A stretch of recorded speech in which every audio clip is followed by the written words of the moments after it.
Chapter 1. Oliver's Early Life. Oliver Twist was born in a workhouse, and when he arrived in this hard world, it was very doubtful whether he would live beyond the first 3 minutes. He lay on a hard little bed and struggled to start breathing. Oliver fought his first battle without much assistance from the two people present at his birth. One was an old woman, who was nearly always drunk, and the other was a busy local doctor, who was not paid enough to be very interested in Oliver's survival.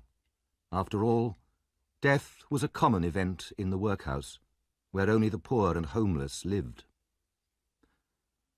However, Oliver managed to draw his first breath, and then announced his arrival to the rest of the workhouse by crying loudly. His mother raised her pale young face from the pillow and whispered, "Let me see the child and die." The doctor turned away from the fire, where he had been warming his hands. "You must not talk about dying yet," he said to her kindly. He gave her the child to hold. Lovingly, she kissed the baby on its forehead with her cold white lips, then stared wildly around the room, fell back, and died. "Poor dear," said the nurse, hurriedly putting a green glass bottle back in the pocket of her long skirt. The doctor began to put on his coat. "The baby is weak and will probably have difficulties," he said.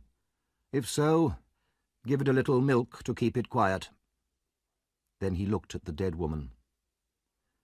"The mother was a good-looking girl. Where did she come from?" "She was brought here last night," replied the old woman. "She was found lying in the street. She'd walked some distance, judging by her shoes, which were worn to pieces.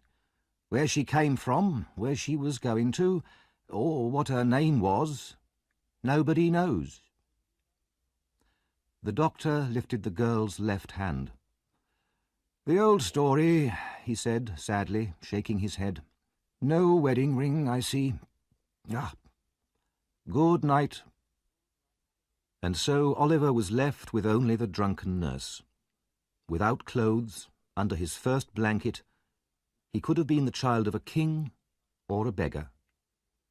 But when the woman dressed him later in rough cotton clothes, yellow with age, he looked exactly what he was, an orphan in a workhouse, ready for a life of misery, hunger, and neglect. Oliver cried loudly. If he could have known that he was a workhouse orphan, perhaps he would have cried even more loudly. There was no one to look after the baby in the workhouse, so Oliver was sent to a special baby farm nearby. There, he and 30 other children rolled around the floor all day without the inconvenience of too much food or too much clothing. Mrs. Mann, the old woman who looked after them, was very experienced. She knew what was good for children, and a full stomach was very dangerous to their health. She also knew what was good for herself, so she kept for her own use the money that she was given for the children's food. The board responsible for the orphans sometimes checked on the health of the children, but they always sent the beadle, a kind of local policeman, to announce their visit the day before. So whenever the board arrived, of course, the children were always neat and clean. This was the way Oliver was brought up. Consequently, at the age of 9, he was a pale, thin child and short for his age. But despite frequent beatings by Mrs. Mann, his spirit was strong, which was probably the reason why he managed to reach the age of 9 at all. On Oliver's 9th birthday, Mr. Bumble the Beadle came to the house to see Mrs. Mann. Through the front window, Mrs. Mann saw him at the gate and turned quickly to the girl who worked with her. "Quick, take Oliver and those others upstairs to be washed," she said. Then she ran out to unlock the gate. It was always kept locked to prevent official visitors walking in unexpectedly. "I have business to talk about," Mr. Bumble told Mrs. Mann as he entered the house. He was a big, fat man, often bad-tempered, and was full of self-importance. He did not like to be kept waiting at a locked gate. Mrs. Mann took his hat and coat, placed a chair for him, and expressed great concern for his comfort. "You've had a long walk, Mr. Bumble," she said, "and you must be thirsty." She took out a bottle from the cupboard. "No, thank you, Mrs. Mann, not a drop." He waved the bottle away. "Just a little drop, Mr. Bumble, with cold water," said Mrs. Mann persuasively. Mr. Bumble coughed. "What is it?" he asked, looking at the bottle with interest. "Gin. I keep it for the children's medicine drink." "You give the children gin, Mrs. Mann?" asked Mr. Bumble, watching as she mixed his drink. "Only with medicine, sir. I don't like to see them suffer." "You're a good woman, Mrs. Mann." Mr. Bumble drank half his glass immediately. "I'll tell the board about you. Now, the reason why I'm here. Oliver Twist is 9 years old today. We've never been able to discover anything about his parents." "Then how did he get his name?" "I gave it to him," said Mr. Bumble proudly. "We follow the alphabet. The last one was an S, Swabble. And then it was T, so this one is Twist. The next one will be Unwin. Anyway, Oliver Twist is now old enough to return to the workhouse. Bring him here, please." While Mrs. Mann went to get him, Mr. Bumble finished the rest of his gin. Oliver, his face and hands now almost clean, was led into the room. "Will you come along with me, Oliver?" asked Mr. Bumble in a loud voice. Oliver was very glad to be free of Mrs. Mann's violence, but he said nothing because she was angrily shaking her finger at him. However, as the gate closed behind Oliver, he burst into tears. He was leaving behind the other children, the only friends he had, and he realized at that moment how lonely he was in the world. Mr. Bumble walked on with long steps, with Oliver on his short little legs running beside him. The feeling of contentment produced by gin and water had now disappeared, and the beadle was in a bad mood once more. Back at the workhouse, Oliver was taken to see the board. He stood in front of 10 fat men who were sitting around a table. "What's your name, boy?" asked a particularly fat man with a very round red face. Oliver was frightened at the sight of so many people and started to cry. "Why are you crying?" The beadle hit him on the back, and so naturally Oliver cried even more. "The boy's a fool," one member of the board announced. "You know you have no father or mother," said the first man, "and that you have been brought up with other orphans." "Yes, sir," replied Oliver, crying bitterly. "Why is the boy crying?" repeated the other man, puzzled. "You have come here to be educated," continued the fat man, "so you will start working here tomorrow at 6 o'clock.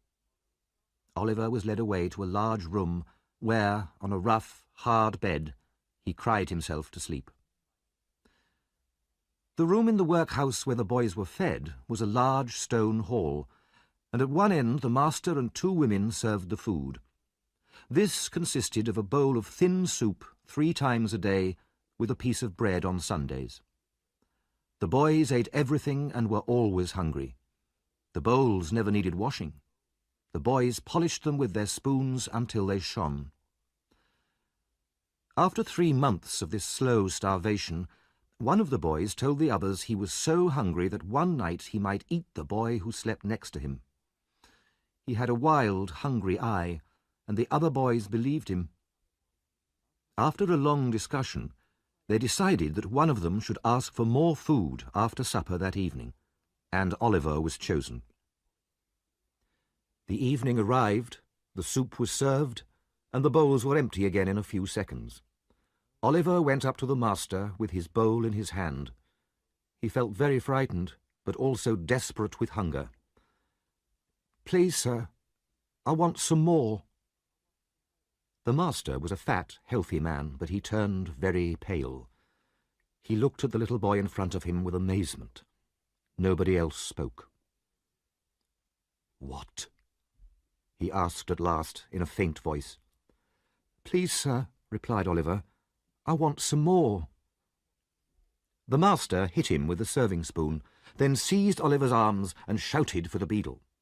The beadle came quickly, heard the dreadful news, and immediately ran to tell the board. "He asked for more?" Mr. Limpkins, the fattest board member, asked in horror. "Bumble, is this really true?" "That boy will be hanged," said the man who earlier had called Oliver a fool. "You see if I'm not right." Oliver was led away to be locked up, and a reward was offered to anybody who would take him away and use him for work.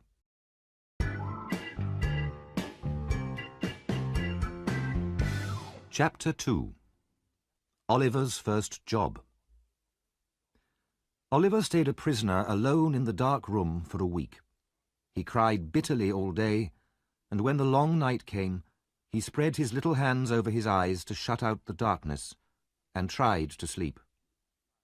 He was given freezing water to wash with, and was beaten daily by Mr. Bumble in front of all the other boys in the hall, as a warning to them.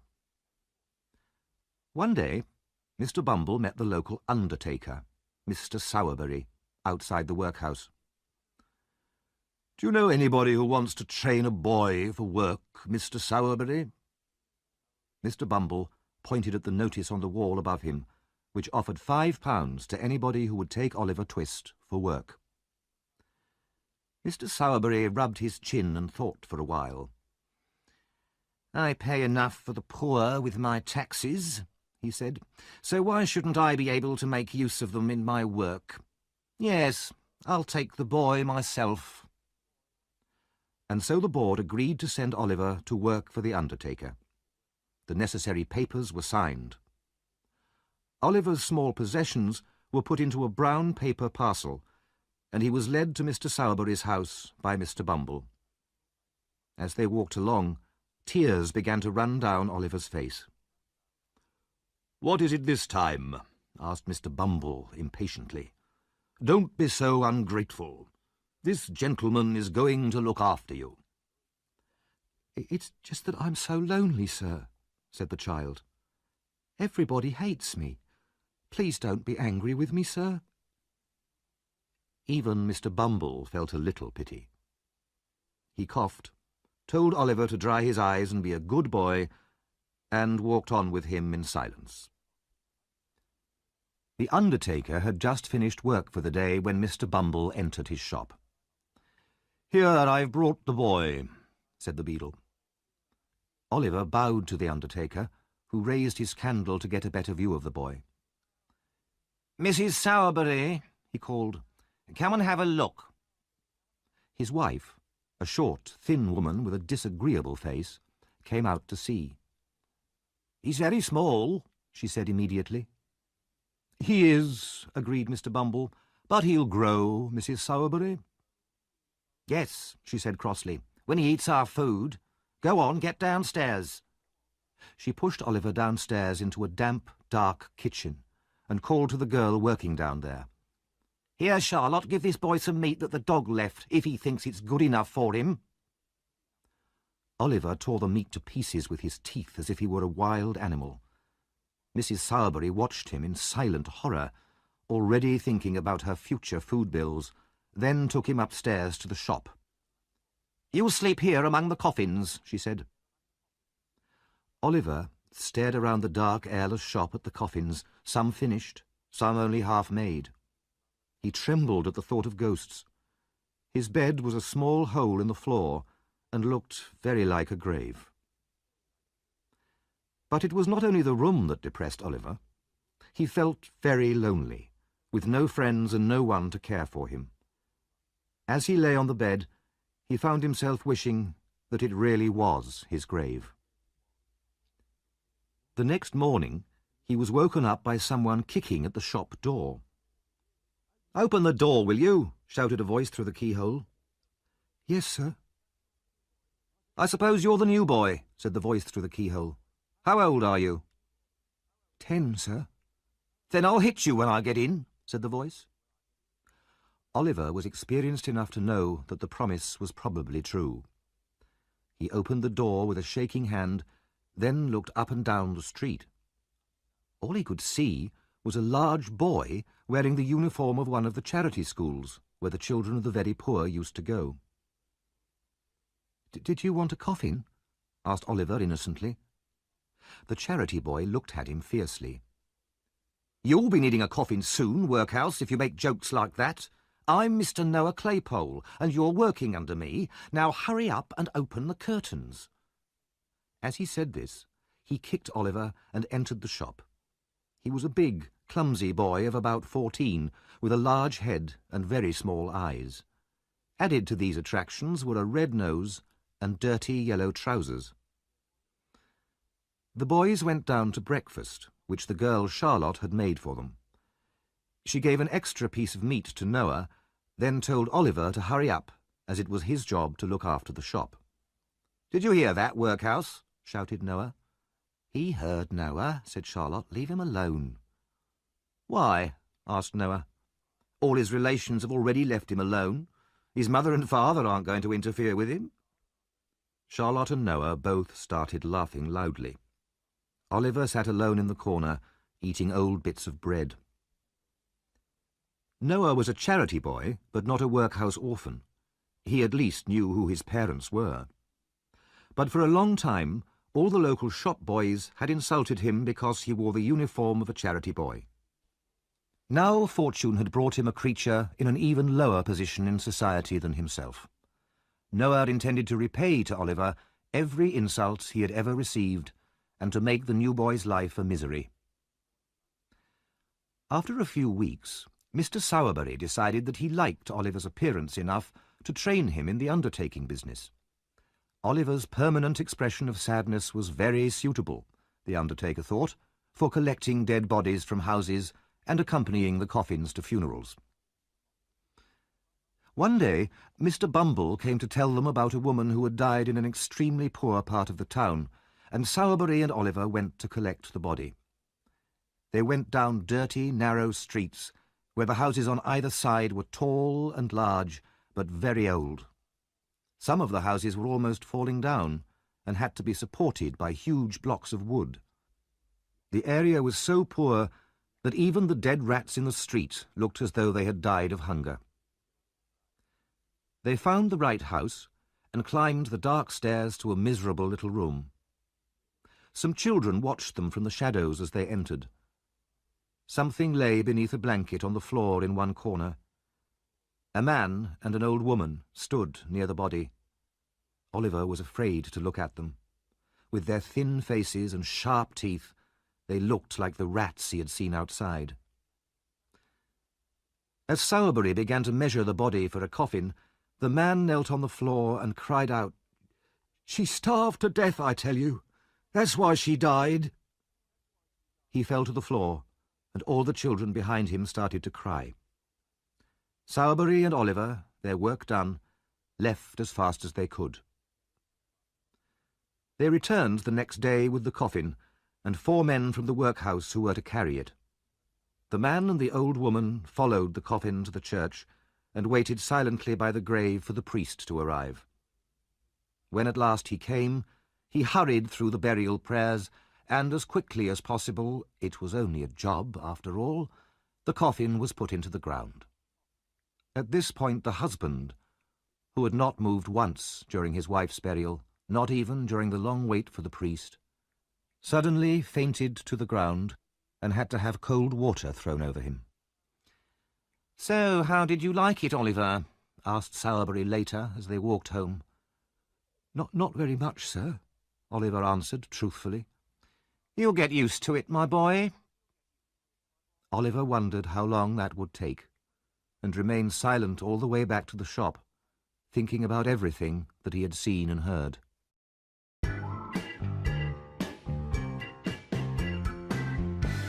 Chapter 3. Oliver Goes to London. Oliver was now officially an undertaker's assistant. It was a good, sickly time of year, and coffins were selling well. Oliver gained a lot of experience in a short time, and was interested to see how brave some people were after a death in the family. During funerals for some rich people, for example, he saw that the people who had cried the loudest in church usually recovered the fastest afterwards.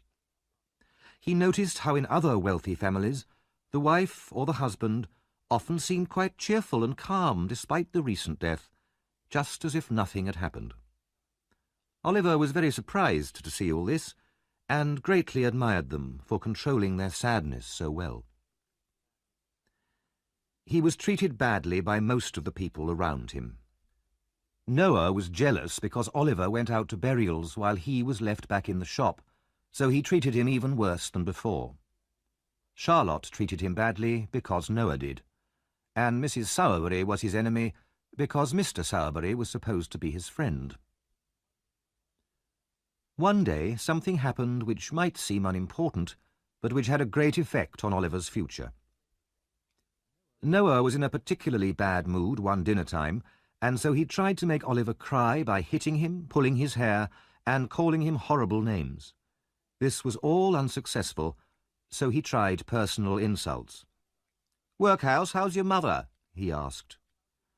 "She's dead," replied Oliver, his face going red with emotion. Noah hoped that Oliver was going to cry, so he continued, "What did she die of, Workhouse?"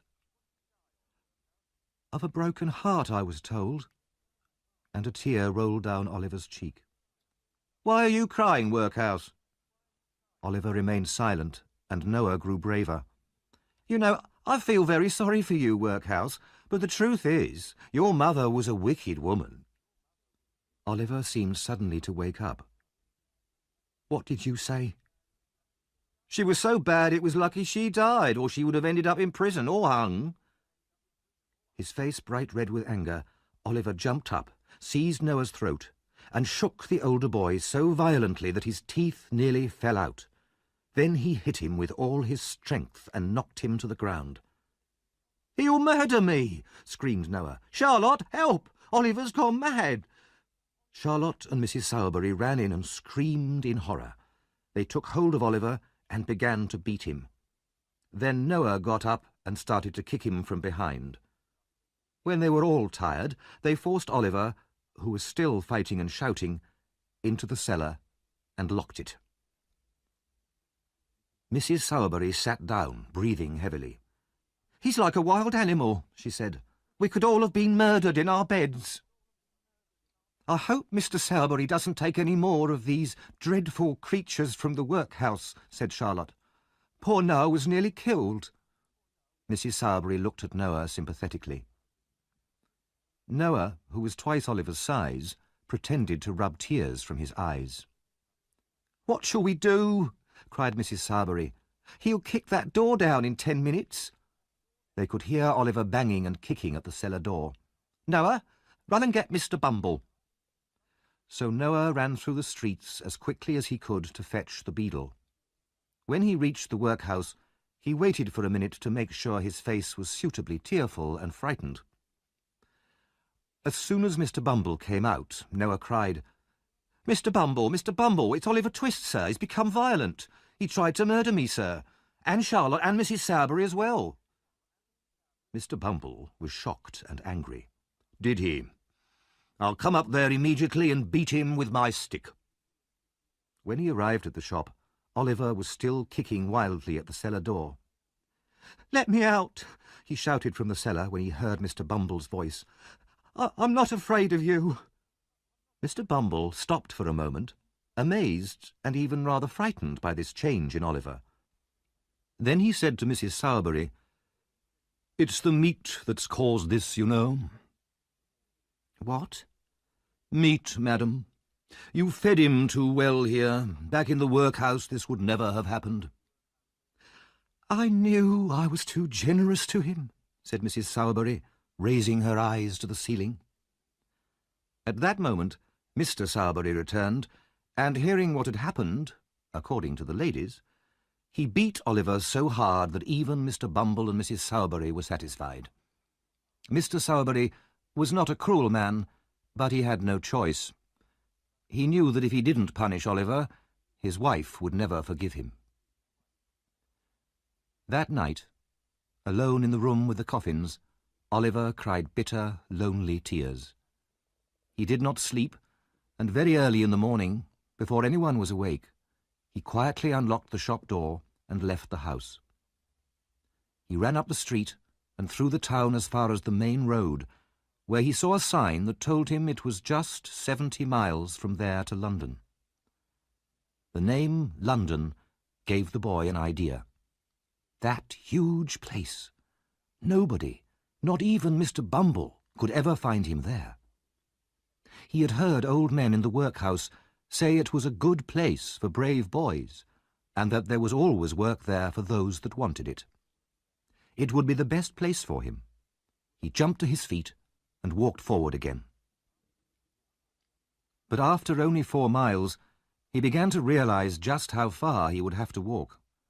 He stopped to think about it. He had a piece of bread, a rough shirt, 2 pairs of socks, and a penny. But he could not see how these would help him to get to London any faster, so he continued walking. He walked 20 miles that day. The only thing he had to eat was his piece of bread and some water which he begged from houses near the road. He slept the first night in a field, feeling lonely, tired, cold, and hungry. He was even hungrier the next morning when he woke up, and he had to buy some more bread with his penny. That day he walked only 12 miles. His legs were so weak that they shook beneath him. The next day he tried to beg for money, but large signs in some villages warned him that anyone caught begging would be sent to prison. Travellers on the road refused to give him money. They said he was a lazy young dog and didn't deserve anything.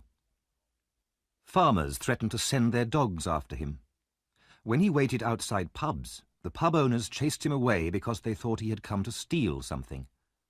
Only 2 people were kind enough to feed him, an old woman and a gatekeeper on the road. If they had not given him some food, he surely would have died like his mother. Early on the 7th morning of his journey, Oliver finally reached the little town of Barnet, just outside London. Exhausted, he sat down at the side of the road. His feet were bleeding, and he was covered in dust. He was too tired even to beg. Then he noticed that a boy, who had passed him a few minutes before, had returned and was now looking at him carefully from the opposite side of the road. After a long time, the boy crossed the road and said to Oliver, "Hello, what's the matter then?" The boy was about Oliver's age, but was one of the strangest-looking people he had ever seen. He had a dirty, ordinary boy's face, but he behaved as if he were an adult. He was short for his age and had little, sharp, ugly eyes. His hat was stuck on top of his head, but it looked as though it would blow off at any minute. He wore a man's coat which reached almost down to his feet, with sleeves so long that his hands were completely covered. "I'm very tired and hungry," answered Oliver, almost crying. "I've been walking for a week." "A week? The magistrate's order, was it?" "The magistrate? What's that?" "A magistrate's a kind of judge," explained the surprised young gentleman. He realized Oliver did not have much experience of the world. "Never mind that. You want some food," he went on. "I haven't got much money, but don't worry. I'll pay." The boy helped Oliver to his feet and took him to a pub. Meat, bread and beer were placed before Oliver, and his new friend urged him to satisfy his hunger. While Oliver was eating, the strange boy looked at him from time to time with great attention. "Going to London?" he asked him finally. "Yes." "Got anywhere to live?" "No." "Money?" "No." The strange boy whistled and put his arms into his pockets as far as the big coat sleeves would allow him. "I suppose you want to sleep somewhere tonight, don't you?" "I do," replied Oliver. "I haven't slept under a roof since I started my journey." "Well, don't worry. I've got to be in London tonight, and I know a very nice old gentleman there who'll let you live in his place and not even ask you for money." Oliver was deeply grateful for this offer of shelter, and talked for a long time with his new friend. His name was Jack Dawkins, but he was usually called the Artful Dodger. Artful because he was very clever at getting what he wanted, and Dodger because he was very good at not getting caught when he did something wrong. When he heard this, Oliver felt rather doubtful about having such a friend. However, he wanted first to meet the kind old gentleman in London who would help him. After that, he could decide whether to continue the friendship with the Artful Dodger.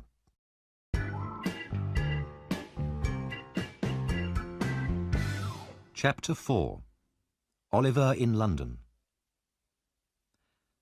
For some reason, the Dodger did not want to enter London during daylight, so it was nearly 11 o'clock at night when they got near the centre. Oliver had never seen a dirtier or more miserable place. The streets in this district were narrow and muddy, and there were terrible smells everywhere. Children wandered around even at this time of night, in and out of the many shops, playing and screaming. The pubs were full of people fighting, and big, evil-looking men stood in doorways or at dark corners. Oliver almost wanted to run away, but just then the Dodger pushed open a door and pulled Oliver into a dark hall. "Who's there?" a voice cried out. "It's me," said the Dodger. The faint light of a candle appeared in the hall. "Who's the other one?" "A new friend." They went up some dark and broken stairs. Oliver could hardly see where he was going, but the Dodger seemed to know the way and helped Oliver up. They entered a room with walls that were black with age and dirt. In front of the fire was a table with a candle stuck into a bottle of beer, and an old man with a horribly ugly face and red hair stood next to the fire cooking.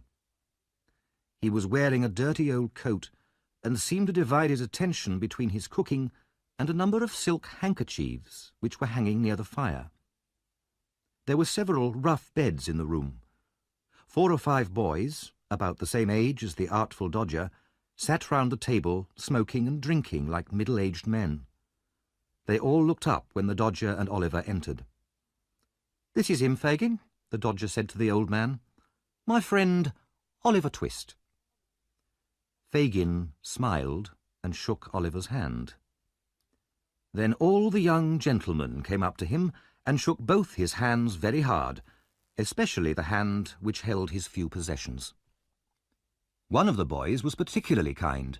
He even put his hands in Oliver's pockets so that Oliver would not have to empty them himself when he went to bed.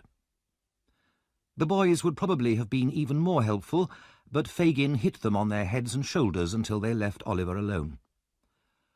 "We are very glad to see you, Oliver," said Fagin. "I see you're staring at the handkerchiefs, my dear. Aren't there a lot? We've just taken them all out to wash them, that's all." This seemed to be a joke, as the old gentleman and all his young friends gave loud shouts of laughter. Then supper began. Oliver ate his share of the food and was then given a glass of gin and water. Fagin told him to drink it fast. Immediately afterwards, Oliver felt himself lifted onto one of the beds and he sank into a deep sleep. When he woke, it was late morning.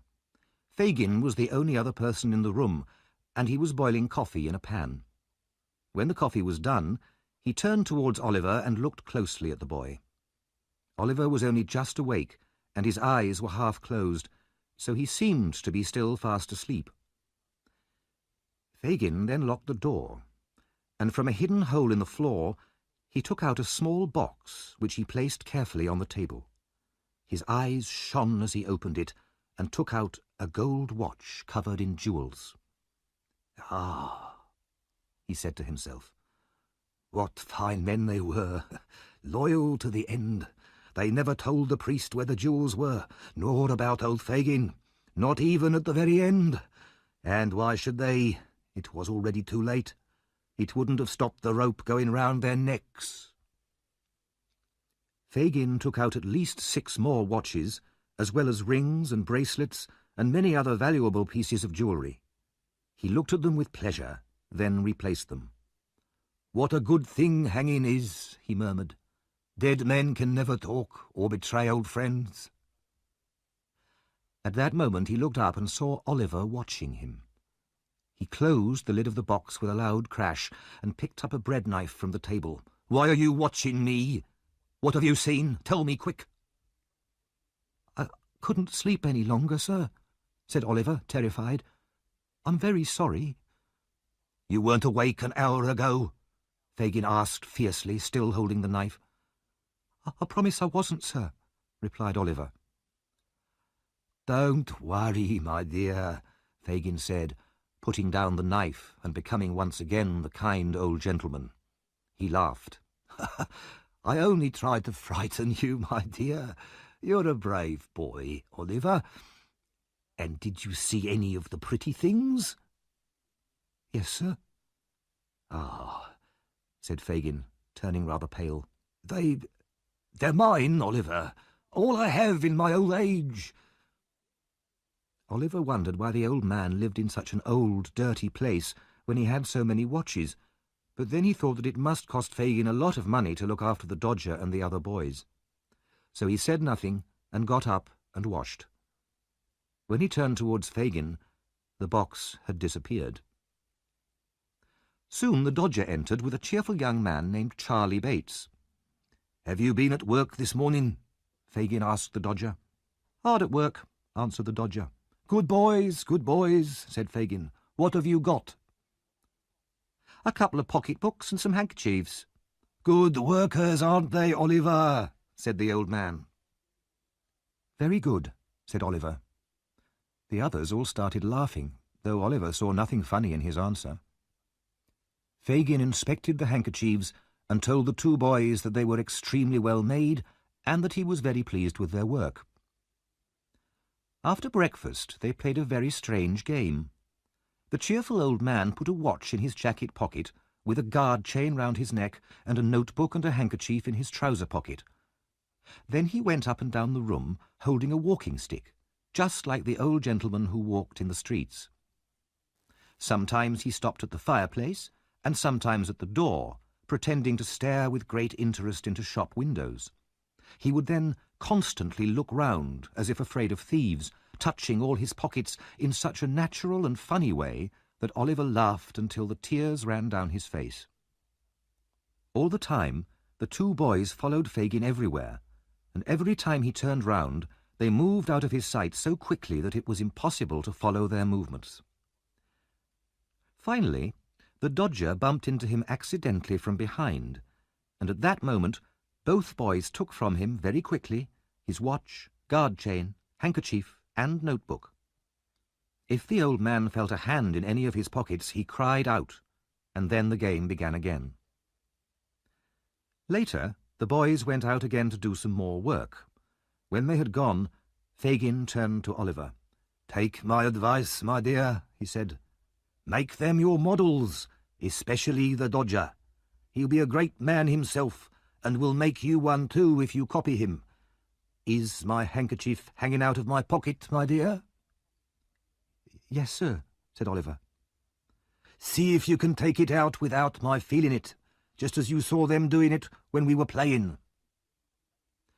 Oliver held up the bottom of the pocket with one hand, as he had seen the Dodger hold it, and pulled the handkerchief lightly out of it with the other.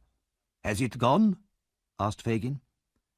"Here it is, sir," said Oliver, showing it in his hand. "You're a clever boy, my dear," said the old gentleman, putting his hand on Oliver's head. "I've never seen a quicker boy. If you go on like this, you'll be the greatest man in London. Now come here, and I'll show you how to take the marks out of handkerchiefs." Oliver wondered what the connection was between playing at stealing from the old gentleman's pocket and becoming a great man, but he followed him quietly to the table and was soon deeply involved in his new study. Oliver remained in Fagin's room for many days, picking the marks and names out of the handkerchiefs and sometimes playing the same game as before. One evening, two young ladies came to visit, and a very cheerful party followed. Oliver thought they were very nice, friendly girls. The Dodger and Charlie Bates went out to work every day, but sometimes came home with no handkerchiefs, and Fagin would get very angry. Once he even knocked them both down the stairs and sent them to bed with no dinner because they had returned with nothing. At last, the morning came when Oliver was allowed to go out to work with the two other boys. There had been no handkerchiefs for him to work on for several days, and there was not very much to eat for dinner. The three boys set out, but they walked so slowly that Oliver thought they were not going to work at all. Then suddenly the Dodger stopped and put his finger to his lips. "What's the matter?" demanded Oliver. "Be quiet," replied the Dodger. "Do you see that old man outside the bookshop? He's the one." Oliver looked from the Dodger to Charlie Bates with great surprise and confusion, but he had been told not to ask questions. The two boys walked quickly and secretly across the road towards the old gentleman. Oliver followed behind them, watching in silent amazement. The old gentleman looked quite rich. He wore gold glasses, white trousers, and had an expensive walking stick under his arm. He had picked up a book and was standing there, reading it with great concentration, just as if he were in his own armchair at home. Oliver, his eyes wide with horror and alarm, watched as the Dodger put his hand in the old gentleman's pocket, took out a handkerchief and handed it to Charlie Bates. Then the two of them ran round the corner as fast as they could. Suddenly, the whole mystery of the handkerchiefs and the watches and the jewels and Fagin became clear. Oliver stood for a moment in terror, the blood rushing through him until he felt he was on fire. Then, confused and frightened, he started to run. At the same time, the old gentleman, putting his hand to his pocket and realizing his handkerchief was missing, turned round. He saw Oliver running away, so he naturally thought Oliver was the thief. With loud cries of "Stop, thief!" he ran after Oliver with the book still in his hand. The old gentleman was not the only one who started shouting. The Dodger and Charlie Bates, not wanting to attract attention to themselves by running down the street, had stopped round the first corner. When they realized what was happening, they also shouted, "Stop, thief!" and joined in the chase like good citizens. The cry of "Stop, thief!" always causes great excitement. Everybody in the street stopped what they were doing and began to shout themselves. Many joined in the chase with enthusiasm, and soon there was a big crowd running after Oliver. Finally they caught the exhausted boy. He fell down on the pavement, and the crowd gathered round him. "Is this the boy?" they asked the old gentleman. "Yes," he answered, leaning over Oliver, "but I'm afraid he's hurt himself." "I did that," said a huge young man proudly, "and I hurt my hand doing it." The old gentleman looked at him with an expression of dislike. Oliver lay on the ground, covered with mud and dust and bleeding from the mouth, and looked wildly at all the faces surrounding him. At that moment a policeman arrived and took Oliver by the collar. "Come on, get up," he said roughly. "It wasn't me, sir," said Oliver, looking round. "It was two other boys. They're here somewhere." "Oh, no, they aren't," replied the policeman. In fact, he was right, as the Dodger and Charlie had quietly disappeared as soon as the crowd had caught Oliver. "Come on, get up." "Don't hurt him," said the old gentleman. "I won't," said the policeman, tearing Oliver's jacket half off his back as he lifted him up. The three of them started walking, followed by the excited crowd.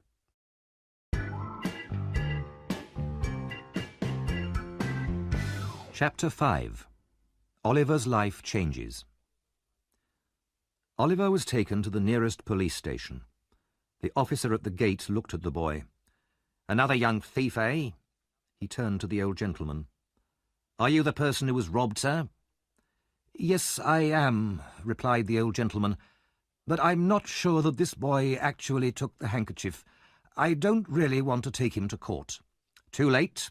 He must go before the magistrate now." Oliver was locked in a small stone cell which was disgustingly dirty and smelly. As the key turned in the lock, the old gentleman said to himself thoughtfully, "There's something in that boy's face. He could be innocent. Where have I seen someone like him before?" After thinking about this for a few minutes, he said, "No, it must be imagination." He sighed unhappily and began reading the book again. Some time later, the officer touched his shoulder and told him that the court was ready. A magistrate was a judge who dealt with small crimes in local courts, and the magistrate for this district was well known. His name was Mr. Fang, and he was a disagreeable, bad-tempered man. Today, he was in a particularly bad mood. He frowned angrily at the old gentleman and asked sharply, "Who are you?" "My name, sir, is Brownlow." "Officer, what is this man charged with?" "He's not charged, sir," answered the officer. "He's accusing the boy." The magistrate looked at Mr. Brownlow from head to foot. "And what have you got to say?" Mr. Brownlow began to explain. "I was standing outside a bookshop—" "Be quiet, sir," shouted Mr. Fang. "Policeman, now, you arrested the boy. What happened?" The policeman told the magistrate what he had heard and how he had searched Oliver afterwards and found nothing. "Are there any witnesses?" asked the magistrate. "None," answered the policeman. Mr. Fang then turned to Mr. Brownlow and angrily told him to describe what had happened. Mr. Brownlow explained that he had run after the boy only because he saw him running away. He did not think that the boy was the actual thief, and he hoped that the boy would not be punished. "He's been hurt already," he added, "and now I'm afraid he's very ill." "I don't believe that for a moment," said Mr. Fang unpleasantly. He turned to Oliver. "Come now, don't try any clever tricks with me. What's your name?" he demanded. Oliver tried to reply, but he was too weak to speak. He was deadly pale, and he felt the room spinning round him. At last he managed to whisper a request for water, but the magistrate refused angrily. Suddenly, Oliver fainted and fell to the floor. Mr. Fang stared at him angrily. "Guilty, 3 months' prison," he said immediately. "Let him lie there. He'll soon be tired of that." Mr. Fang stood up. "This court is now closed." At that moment, a man in an old black coat rushed in. "Stop!" he shouted. "Don't take the boy away. I saw it all. I'm the bookshop owner." Mr. Fang's face was black with anger at this unexpected interruption, but the bookshop owner demanded to be heard. He described exactly what had really happened. He had seen 2 boys steal the handkerchief and then run away, leaving Oliver to be arrested. In a final burst of bad temper, Mr. Fang said that his time had been wasted. He announced that Oliver was innocent and ordered everybody out of the court. The order was obeyed, and as Mr. Brownlow turned to go down the street, he saw Oliver lying on the pavement, shaking, his face as white as death. Poor boy," said Mr. Brownlow, bending over him. He called a coach quickly, laid Oliver on the seat, and drove away. The coach stopped at a neat house in a quiet, shady street in North London. Oliver was gently carried into a bed and received more care and kindness than he had ever had in his life. But he had a fever, and for many days he lay there unconscious. When he eventually awoke, weak, thin and pale, he looked anxiously around the room. "What room is this? Where am I?" he said. "This is not the place I fell asleep in." Mrs. Bedwin, the motherly old housekeeper, heard his words and instantly came to him. "Hush! Be quiet, my dear, or you'll be ill again. Lie down." He lay down and woke up again much later. After a while, he was able to sit up in a chair, although he was still too weak to walk. In this new position, he could see a picture of a woman hanging on the wall opposite. "Who is that, madam?" he asked the old housekeeper. "I don't know, my dear. Do you like it?" "The eyes look so sad, and they seem to be staring at me, as if the person was alive and wanted to speak to me but couldn't." "You're weak and nervous after your illness," Mrs. Bedwin said kindly. "Don't worry about things like that." Later that day, Mr. Brownlow came in, having heard that the boy was a little better at last. He was delighted to see that Oliver could sit up. But when he saw Oliver's face clearly, Mr. Brownlow stared hard at him. "I hope you're not angry with me, sir," said Oliver anxiously. "No, no, not in the least," he replied. Then he turned to the housekeeper. "But look, Mrs. Bedwin, look there." He pointed to the picture of the woman above Oliver's head, and then to the boy's face. It was a living copy of the picture. Even the expression was the same. Oliver did not understand what was happening. He was so alarmed by Mr. Brownlow's excitement that he fainted once more. The Dodger and Charlie Bates had left the crowd which was chasing Oliver as soon as they could. They went back to their house through the narrow streets, using a complicated route in case anyone was following them. Once they were safely away from other people, Charlie Bates rolled on the ground and laughed and laughed. When I saw Oliver running away so fast round all the corners, bumping into walls, and all the time I had the handkerchief in my pocket. "But what will Fagin say?" asked the Dodger. What do you mean? The Dodger said nothing more, but led Charlie Bates into the house and up the stairs. When Fagin saw them enter, he rose to his feet. "Where's Oliver?" he asked them furiously. The two boys looked uneasily at each other, but said nothing. Fagin took hold of the Dodger's collar and shook him violently. "Tell me, or I'll kill you." The Dodger slid out of his coat in one smooth movement, leaving Fagin holding only the empty coat. "The police have got him," he said reluctantly. He looked round for a weapon to fight with, but Fagin already had a heavy metal pot in his hand. He threw it hard at the Dodger, but missed and hit Charlie Bates, who started to shout with fear. Suddenly, all this noise and confusion was silenced by a deep voice at the door. "What the devil's going on here?" the voice demanded. The owner of the voice was a big man of about 35 in a black coat and very dirty trousers, with a brown hat on his head and a dirty handkerchief around his neck. He also had a 3-day-old beard. A white dog with torn ears followed him into the room. The man kicked the dog into a corner and looked round at the signs of battle. "Are they trying to murder you, Fagin? I would if I was them. I'd have done it long ago. Now give me some beer and don't poison it."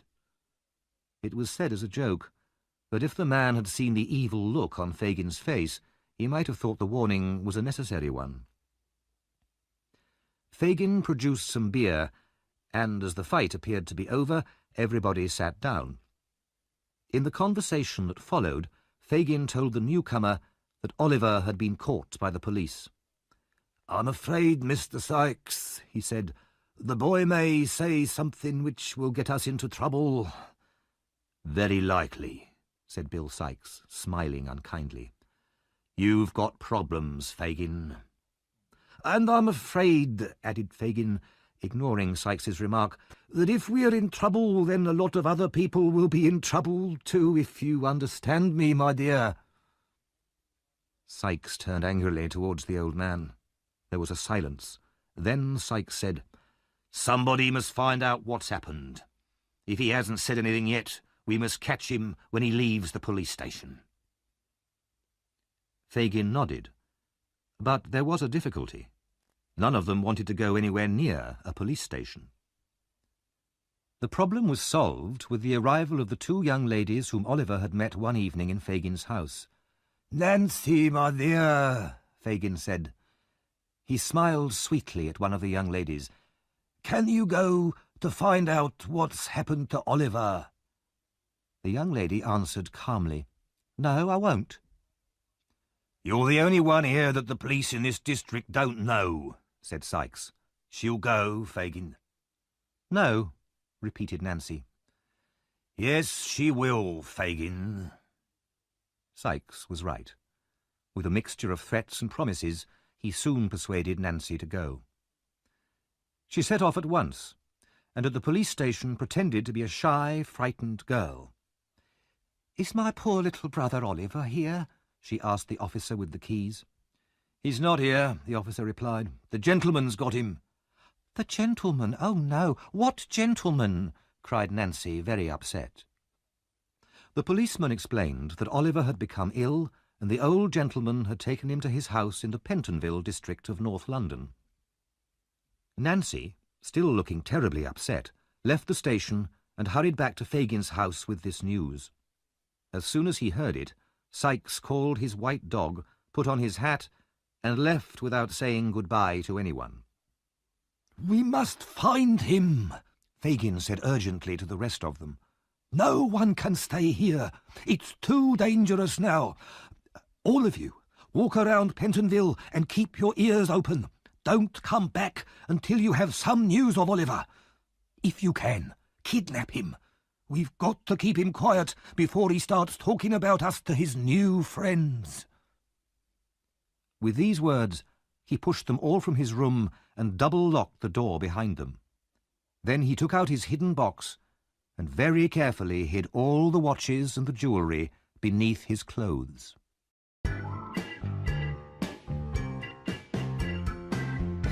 Chapter 6. Oliver is found again. Oliver began to recover and slowly regain his strength. The picture that had caused Mr. Brownlow's excitement was taken down from the wall and was not mentioned again. Oliver was disappointed at the disappearance of the picture, since he liked the woman's face, but he had many other things to think about now. They were happy days while Oliver was getting better. He played cards with Mrs. Bedwin and listened to stories about her family. The days were all so quiet and relaxing after the hardships and poverty of his previous life. Mr. Brownlow bought him a new suit and new shoes, and Oliver's dirty old clothes were given away. One day, Mr. Brownlow asked him to come to his study for a little talk. Oliver went in and sat down. He looked at Mr. Brownlow's serious face in alarm. "Don't tell me you're going to send me away, sir, please," he exclaimed. "Let me stay here. I could help with the housework. Please, sir." "My dear child, don't be afraid," said Mr. Brownlow kindly. "I won't desert you. I believe that you're a good boy, not a common thief. You told me you're an orphan. That seems to be the truth. But I want to hear now the whole story of your life, and how you came to be with the boys I saw you with that day." Oliver began his story, but was soon interrupted by the arrival of Mr. Grimwig, an old friend of Mr. Brownlow's. Mr. Grimwig was a fierce old gentleman and very fond of arguments. He clearly knew all about Oliver and inspected him closely. "So this is the boy, is it?" he said at last. Oliver bowed politely and was introduced by Mr. Brownlow. Tea was then brought in, and during the meal Mr. Grimwig stared so hard at Oliver that the boy felt rather confused. Eventually, Mr. Grimwig whispered to Mr. Brownlow, "He may be a good-looking boy, but I think he's deceiving you, my good friend." "Nonsense," said Mr. Brownlow, becoming angry. "Well, we'll see," answered his friend. "We'll see."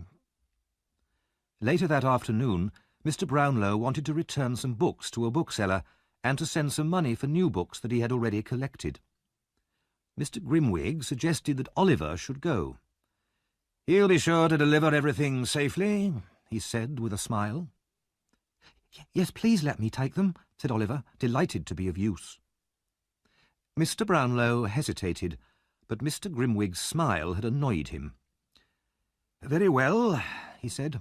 "Here are the books, Oliver, and a £5 note. The bookseller will give you 10 shillings change." "I won't be 10 minutes," replied Oliver eagerly, and he ran out into the street. "So you expect him to come back, do you?" inquired Mr. Grimwig. "Yes, I do," said Mr. Brownlow, smiling confidently. "Don't you?" "No. He has a new suit of clothes, some valuable books, and a £5 note in his pocket. He'll join his old friends the thieves and laugh at you. If he comes back, I'll eat my hat." The two men sat by the window with a pocket watch between them and waited for Oliver's return. Oliver hurried through the streets to the bookshop, thinking how lucky he was. Suddenly, there was a loud scream behind him. "Oh, my dear brother!" Before he could look round, a pair of arms was thrown tightly around his neck. "Don't!" he cried, struggling. "Let go! Why are you stopping me? Who is it?" The young woman holding him started to cry loudly. "I've found him! Oh, Oliver, you naughty boy, to make me suffer so much! Come home immediately, you cruel boy!" She burst into tears, and several people stopped to stare at what was happening. "What's the matter?" asked one of the watching women. "He ran away from his parents a month ago," the young woman said. "They're hard-working, respectable people, and he left them to join a gang of thieves and bad characters and almost broke his mother's heart."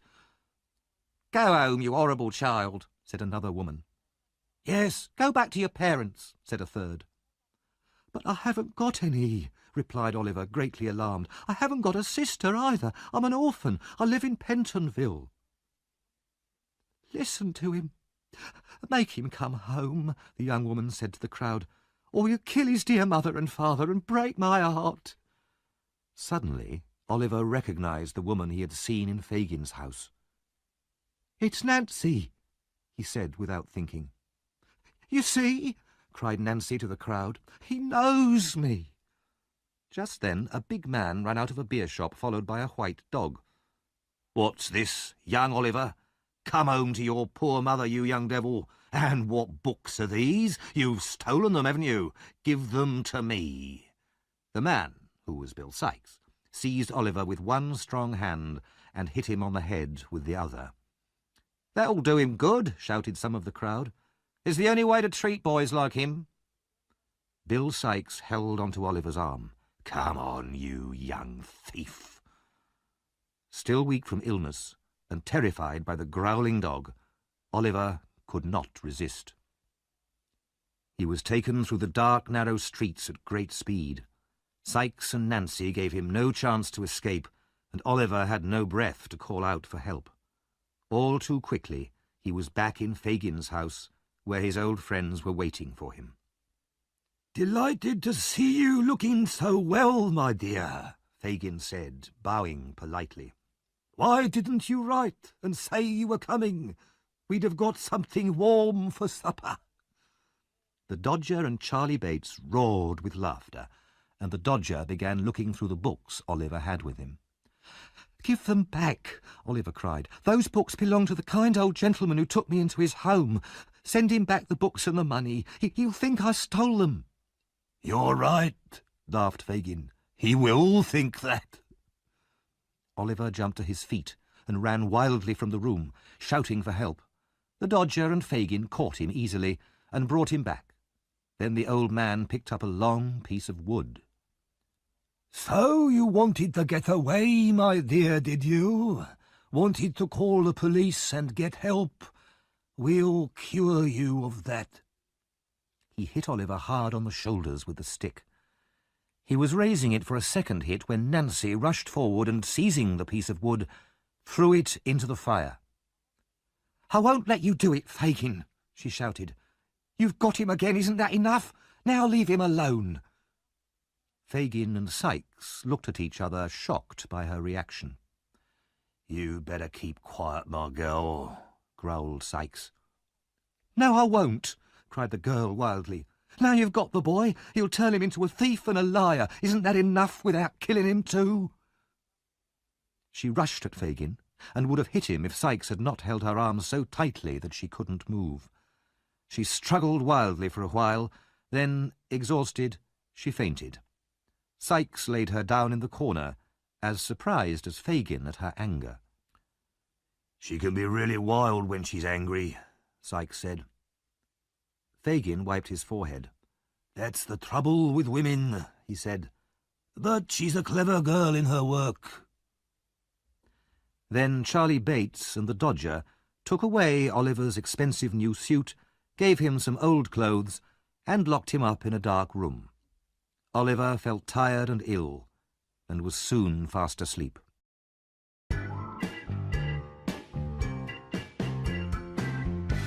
Chapter 7. The Robbery. A few days later, a visitor arrived in London from Oliver's hometown. He was a large, fat man, and very proud of his hat, which showed the world that he was a most important official. It was, in fact, Mr. Bumble the Beadle, Oliver's old enemy. Mr. Bumble had completed his business in the city and had just finished a most satisfactory meal in a pub. He pulled up his chair to the fire to enjoy his hot gin and water in comfort and opened the newspaper. The first thing he saw was this notice. A reward of £5 is offered for any information leading to the discovery of a young boy, Oliver Twist, who was kidnapped from his home in Pentonville last Thursday evening. I am also very interested in any information about his past. There was then a full description of Oliver's clothes and appearance, and Mr. Brownlow's full address. Mr. Bumble rubbed his eyes, read the notice again, and was at the address in less than 10 minutes. He was shown into Mr. Brownlow's study, where the old gentleman and his friend Mr. Grimwig were sitting. "Do you know where the poor boy is now?" Mr. Brownlow asked, when the beadle had explained the reason for his visit. Mr. Bumble shook his head. "Do you know anything good about him?" asked Mr. Grimwig, looking closely at Mr. Bumble's face. Mr. Bumble shook his head again, very seriously, and turned down the corners of his mouth. "Then tell us everything you know about him," said Mr. Brownlow impatiently. Mr. Bumble put down his hat, unbuttoned his coat, folded his arms, and sat back in his chair. He spoke in his most important and official voice, and talked for 20 minutes. His listeners heard all the details of Oliver's illegitimate birth, and how generously he had been treated as a workhouse orphan. They heard how he had always been an ungrateful and dangerous child, violently attacking another boy, and finally running away from the house where he had been working. The old gentleman shook his head sadly and gave Mr. Bumble the £5. "I would have been happy to give you 3 times the amount if your story had proved that the boy was good." If Mr. Bumble had known this earlier, he might have told a different story, but now it was too late, so he took the money and left. Mr. Brownlow walked up and down his room for several minutes, deep in thought. He rang the bell for Mrs. Bedwin, his housekeeper, and told her what he had heard. "I don't believe it," she said, with great certainty. "I was right," said Mr. Grimwig, with satisfaction. "You should have listened to what I said." Mr. Brownlow said angrily, "Never let me hear the boy's name again. Never. Remember that, Mrs. Bedwin." There were sad hearts at Mr. Brownlow's house that night. Meanwhile, in another part of London, Oliver remained a prisoner. Fagin had told Oliver how ungrateful he had been to run away. He had told him that he would have died of hunger without Fagin's kindness. He went on to tell Oliver the story of another young boy who had gone to the police to tell them about the gang, but who had finally been hanged one morning for being a thief. Fagin described the hanging in terrifying detail, and said that he hoped he would never have to tell the police about Oliver, and see Oliver with a rope around his neck. Oliver felt his blood turn cold. He remained locked in a room for many days, seeing nobody between early morning and midnight. He spent his time thinking sadly about his friends in Pentonville. After a week, he was free to wander round the house during the day. It was a dirty place, full of rats and insects, but no other living thing. All the windows were closed and covered with wood and metal bars that kept out the light. One afternoon, the Dodger and Charlie Bates were at home, and they started telling Oliver about their lives as thieves. "Why don't you become one?" Charlie asked him. "We all are here. Both of us, and Fagin, Sykes, Nancy, all of us." "I don't want to be," replied Oliver. "I wish they'd let me go." "But it's a good life," the Dodger said, taking some coins from his pocket and throwing them up in the air. "What does it matter where the money comes from?" he said, laughing. "If you don't steal it, someone else will. You can be sure of that." Fagin entered at this point with 2 young men and joined in the conversation. One of the young men had just come out of prison, and there were many cheerful jokes about his very short haircut. Everybody sat around the fire, talking and laughing for hours. Fagin told Oliver how good the Dodger was at his job, and what a friendly boy Charlie was. It was, without doubt, an interesting evening for Oliver, after so many days locked up alone. After that evening he was rarely on his own again. He spent a lot of time with the Dodger and Charlie, and often played the handkerchief game with them. At other times, Fagin would tell them all about robberies he had committed in his younger days, telling the stories so well and putting in so many funny details that Oliver could not stop laughing, even though he knew it was wrong. Fagin knew what he was doing. He had made sure that Oliver was so lonely and miserable that he would be desperate for any friends, however criminal. Slowly and deliberately, Fagin was trying to poison the young boy's mind. One damp, cold, windy night a few weeks later, Fagin put on his heavy coat and, with the collar pulled up high to hide his face, left his home. He walked fast through the streets, never losing his way even in the darkest places. Finally, he reached an evil, narrow street lit only by a single lamp. He knocked on a door, said something quietly to the person who opened it, then walked upstairs. Bill Sikes was sitting by his fire with his dog when Fagin entered. The room was a small, dark place with almost no furniture. Nancy was there too, and Fagin glanced at her uneasily. He had not seen her since she had attacked him to stop him hitting Oliver. However, she seemed to have forgotten all about it because she told him to pull up a chair and warm himself by the fire. "I'm ready for business," Bill Sikes said, looking at Fagin suspiciously. "Say what you have to say, Fagin." "It's about the robbery at Chertsey, Bill," answered Fagin. "Some lovely silver in that house down there." I know, Sikes said. "I was down there 2 nights ago to have a look at the house, but it's locked like a prison at night, all except one part." "Where's that?" asked Fagin, bending his head forwards, his eyes staring excitedly at Sikes. "Do you think I'm stupid? I'm not telling you. Anyway, what we need is a boy." "So there's a small place where only a boy can enter the house?" asked Fagin. "Maybe, but we need a boy." There was silence for a time, while Fagin thought. Then he made a sign to Sikes to tell Nancy to leave the room. "Don't worry," Sikes said. "You can trust her. She won't talk. Isn't that right?" "Of course it's right," answered the young woman, taking a large drink from the bottle on the table and laughing. "Anyway, Fagin, I know your idea is for Oliver to do the job." "You're a clever girl," said Fagin, smiling evilly. "That's exactly what I had in mind. Listen, Bill. The boy's been training for a few weeks, and it's time he did some work. He's the smallest one, anyway." "Is he safe?" asked Sikes. "Because if he tries any tricks on me, I'll kill him." "He'll be ours for life if he feels he's one of us, and this job will make him feel like that," said Fagin eagerly. "The boy looks so innocent, he's perfect. And we've got to include him in some crime as soon as we can. Otherwise, if he escapes now, he can tell the police about us and stay free himself." So it was decided that Oliver would help Sikes with the robbery in 2 days' time. The plan was discussed in great detail and all the arrangements made. By then, Sikes was very drunk, and Fagin got up to leave. As he put on his coat, he stared hard at Nancy, frowning a little. No, he was sure he could trust her. She was loyal.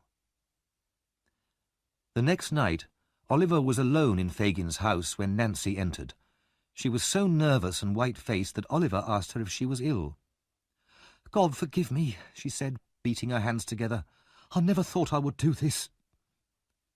"Has anything happened?" asked the boy. "What is it?" She sat with her back to him and hid her face with her hands. After a while she said, "I don't know why I feel so strange sometimes. Come on, Oliver, are you ready? You have to come with me to Bill's house. Why? Oh, nothing important. Oliver did not believe her, but he thought that at last this might be an opportunity to escape, so he said rather too quickly, "I'm ready." Nancy guessed what he was thinking. Oliver, she said, this is not the time to escape.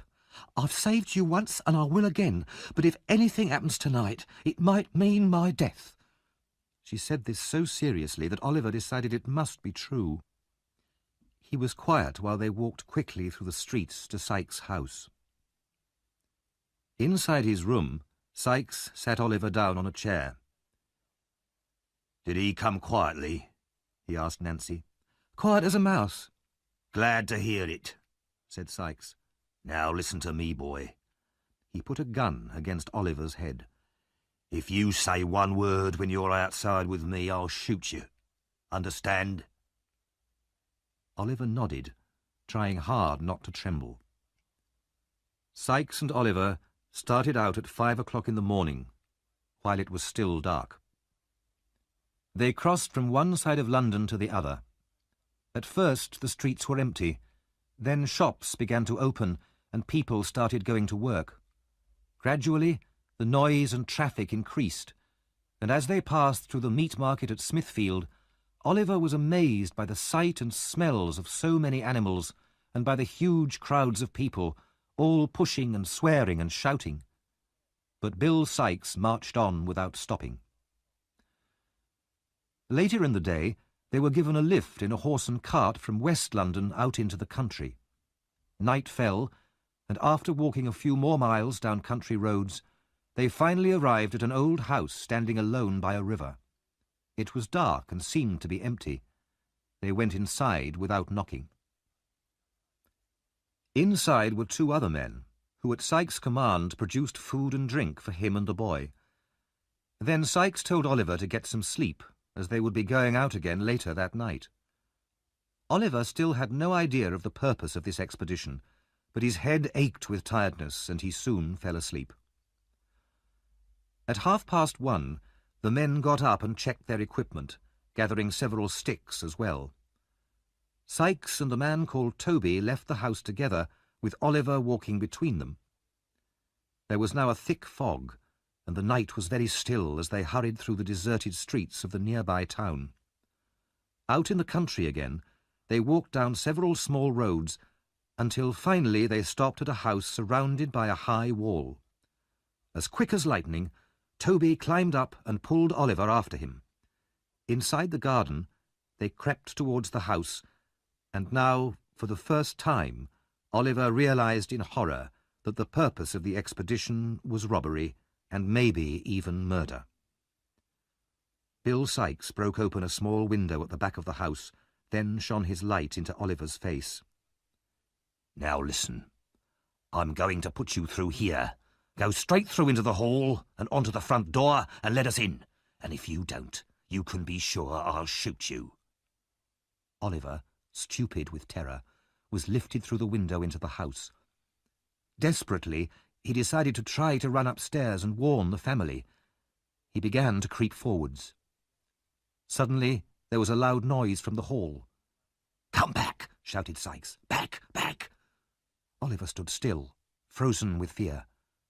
A light appeared, then two men on the stairs, then a sudden bright flash and a loud bang. Oliver staggered back. Sykes seized the boy's collar through the window and pulled him back out into the garden. "They've hit him!" shouted Sykes. "He's bleeding!" A bell rang loudly, above the noise of more gunshots and the shouts of men. Oliver felt himself being carried across rough ground, and then he saw and heard no more.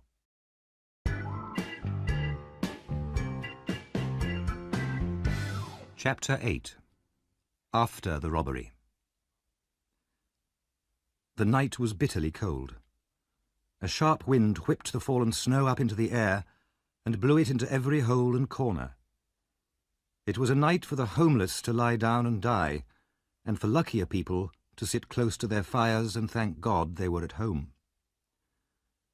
In the workhouse where Oliver was born, Mrs. Corney, the widow in charge, was making tea by her fire. When she heard a knock at her door, she frowned and called out sharply, "Come in." The frown, however, was quickly changed to a sweet smile when she saw Mr. Bumble enter.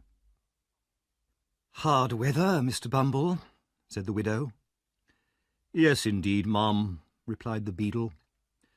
"We've had to give out to the poor people in this town great quantities of bread and cheese today, and they're still complaining. Why, one man even came back and demanded some free firewood. What does he want that for? People are never satisfied. Give them one thing today, and tomorrow they'll ask for something else." Mrs. Corney agreed that it was very shocking. They discussed some workhouse business together, and then Mr. Bumble looked hopefully at the teapot. Mrs. Corney offered him some tea. Instantly, Mr. Bumble sat down by the fire and gave the widow such a warm smile that her face turned a delicate pink. She passed Mr. Bumble the teacup, and as he took it, he managed to give her hand a little stroke. "You're a kind-hearted woman, Mrs. Corney," said the beadle. "Oh, Mr. Bumble," said the widow, smiling shyly. For a while there was a friendly silence between them. Then Mr. Bumble moved his chair closer to the widow's. Mrs. Corney, of course, did not notice this, but when the beadle's arm began to slide around her waist, she felt she must make a small protest. Encouraged by this response, Mr. Bumble immediately gave her a kiss, but at this interesting moment there was a sudden knock at the door. Mr. Bumble jumped to his feet and went to the other end of the room. "Please, Mrs. Corney," said a voice outside. "Old Sally's going fast." "Well, what can I do to help her?" asked Mrs. Corney angrily. "Nothing, ma'am," replied the old woman outside, "but she says she has something to tell you, which you must hear. She won't die quietly till you come."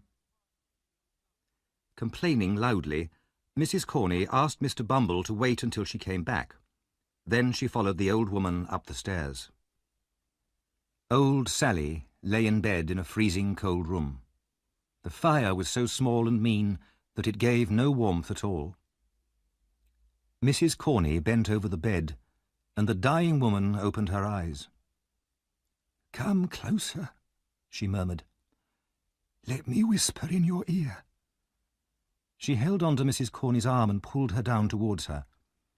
"In this same room, I once helped a pretty young woman who came in with cut and bleeding feet, who gave birth to a boy and then died." "Well?" asked Mrs. Corney impatiently.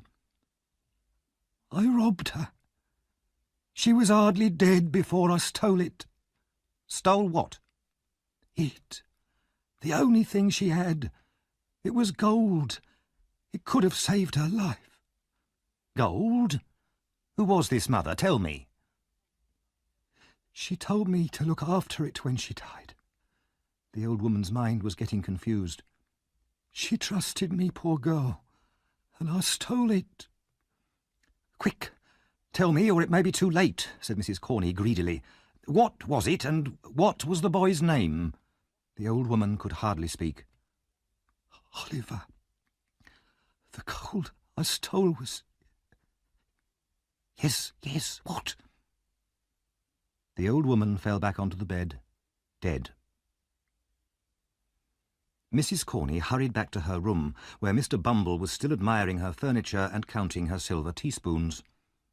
They sat down again by the fire, and soon Mr. Bumble's arm returned to its previous position round Mrs. Corney's waist. It was not long before he asked her to marry him, and the widow happily accepted him.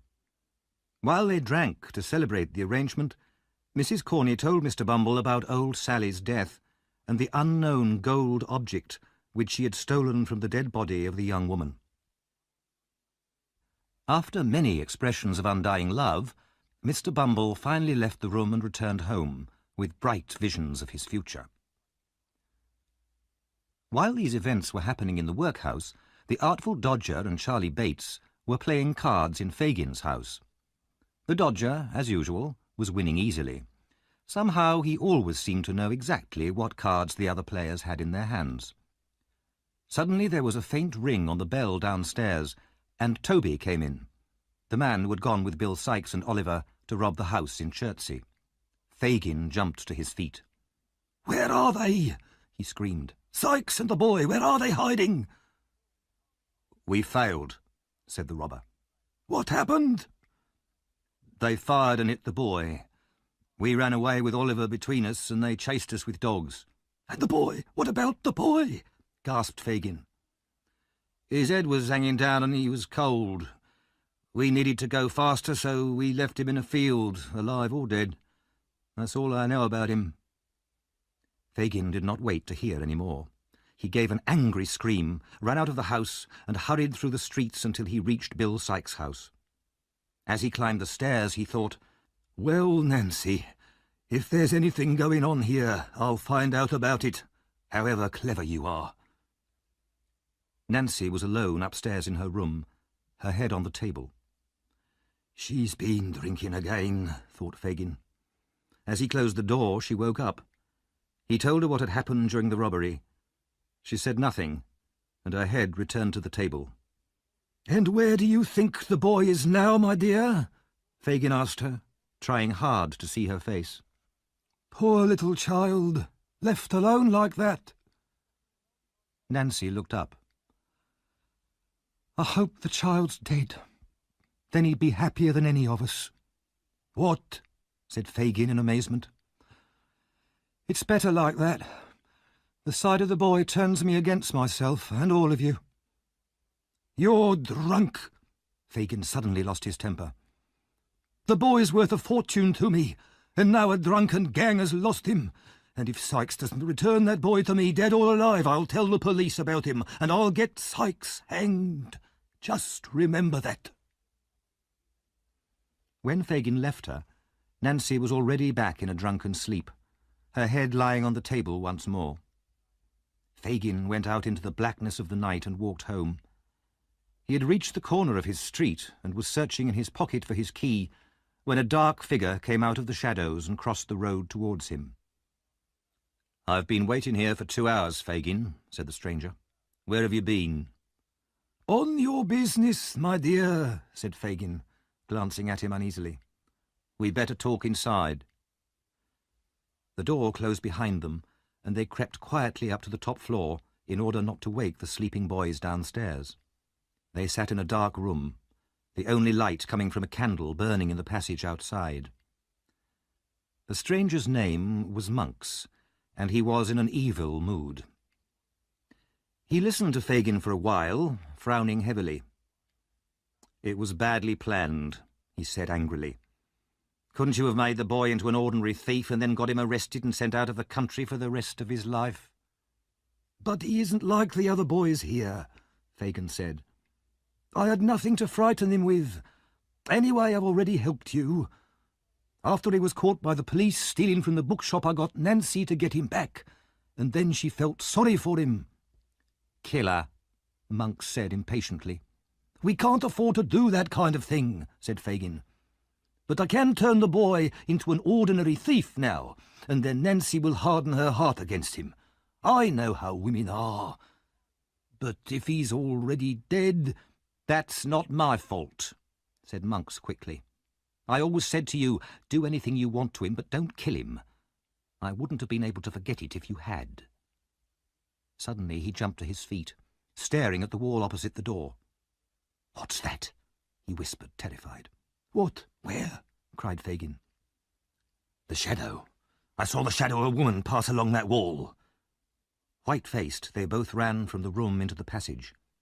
The candle threw long shadows down the stairs, but there was no one there. They listened. Only silence filled the house. "It was your imagination," said Fagin softly. "I swear I saw it," replied Monks. They searched all the upstairs rooms. They were empty and as quiet as death. Monks grew calmer and eventually left the house at 1 o'clock in the morning. The chase down at Chertsey the previous night had not lasted long. There was a lot of noise of men shouting and dogs barking as the servants from the house pursued the robbers across the fields. But Sykes and Toby wasted no time. They dropped Oliver's unconscious body in a field and disappeared into the fog and the darkness in different directions. The three pursuers lost enthusiasm for the chase and agreed among themselves that it was much too dangerous to continue. They returned to the house, keeping close together and trying to look brave. Morning came, but Oliver still lay in the field as if dead. It began to rain heavily, and after a while Oliver opened his eyes. His left arm was covered in blood and hurting badly. He felt so weak he could hardly stand, but he knew that if he stayed where he was, he would die. Gasping with pain, he forced himself to his feet and with slow, shaky steps began to walk. He had no idea where he was going and moved forward mechanically as though in a dream. After a while his feet found a road, and he looked round and saw a house in the distance. He decided he would rather die near human beings than in a cold field, so he turned his steps towards the house. As he came nearer, he realized that the house was familiar, and he felt faint with terror. But where else could he go? With a last effort, he crawled up the path and knocked on the door, then fell exhausted on the step. It was now mid-morning. Inside the house, the men servants were still describing the night's adventures to the cook and the servant girl, who gasped with appreciative horror at every exciting moment. They were all enjoying themselves very much, when there came a knock at the door. Pale with fright, they all stared at each other. Nobody was keen to answer the knock, so eventually they all went, including the dogs. Very cautiously they opened the door and saw nothing more alarming than poor Oliver curled up in a sad little heap on the step. Then one of the men gave a shout, seized the boy by a leg and pulled him into the hall. "Here he is," he cried excitedly. "Here's the thief. I shot him last night." A young lady appeared at the top of the stairs. "What's going on here? Quiet, please. Is this poor boy very hurt?" "Very," said the servant, proudly. "Then one of you go to town as fast as you can and fetch a policeman and Dr. Losberne. The rest of you help to carry the boy upstairs and put him to bed. Treat him kindly, I beg you."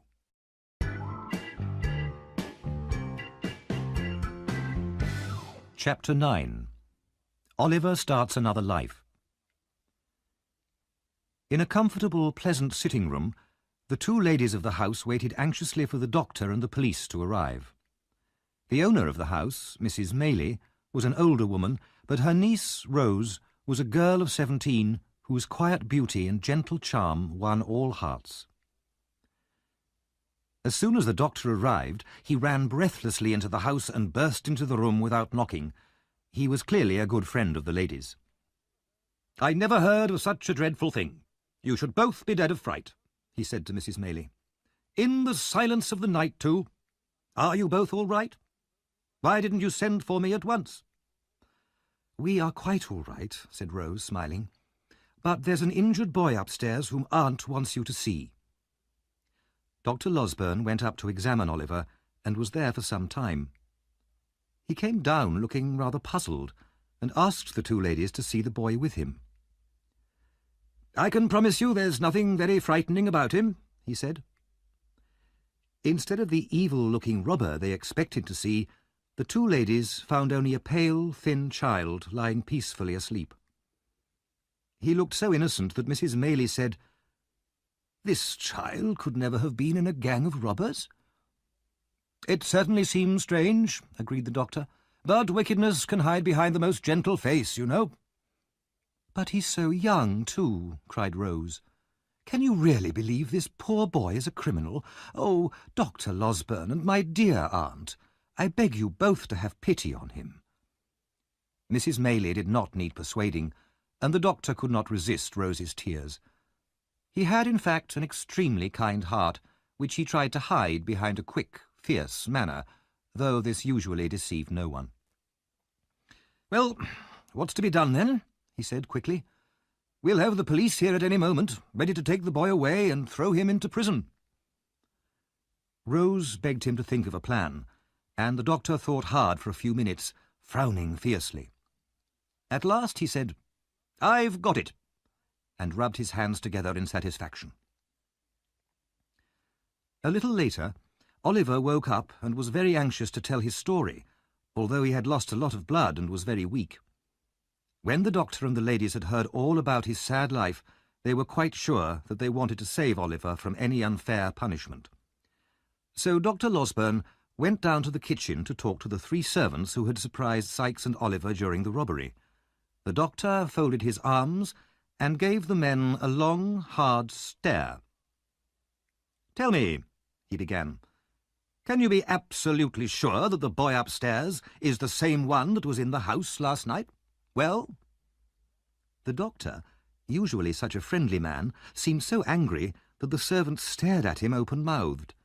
The doctor gave them no time to think and went on fiercely, "3 men see a boy for about a second in the dark in the middle of a lot of smoke and noise. A boy comes to the same house the next day, and because one arm is injured, they think he must be the robber. Are you going to swear that this is the same boy? Well, what do you say?" he finished impatiently. The servants looked at each other in great confusion. Suddenly there was a ring at the gate. The police officers had finally arrived. Dr. Losberne gave orders that plenty of beer should be served before the officers went up to see Oliver. He also made sure that the servants had a generous amount of beer too. When the officers were finally allowed to see Oliver, Dr. Losberne said, "This is a boy who was shot this morning while walking on a farmer's property where he shouldn't have been. The servants saw him and immediately thought he must be the same boy from last night. But now they say they're sure it's not the same boy." The servants were by now so confused by beer and excitement that they were not sure of anything at all. The robbers had certainly had a boy with them, they said, but whether this boy was the same boy, well, it seemed very doubtful.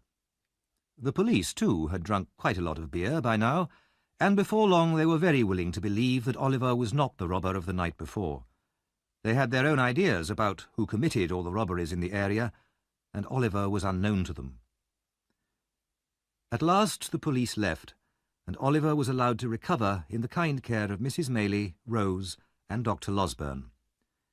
It was several weeks before he was well enough to get out of bed, but then he quickly grew stronger, and every day told his rescuers how grateful he was. One thing, however, caused him unhappiness. He wanted to find Mr. Brownlow, the kind old man who had looked after him in London. "Mr. Brownlow would be pleased to know how happy I am now," he said. So when Dr. Losberne offered to take Oliver to London to see Mr. Brownlow, the boy was very pleased. They set out by coach one fine morning, and when they arrived in London, they went straight to Mr. Brownlow's house. Oliver's heart beat with excitement as they stopped outside. But the house was empty. They were told by the people next door that Mr. Brownlow had moved to the West Indies 6 weeks before. Oliver was very disappointed. He had thought about Mr. Brownlow so much recently, and had always hoped to find him again. But now the kind old man had moved abroad, still believing Oliver was a lying thief, and he might hold this belief until the day he died.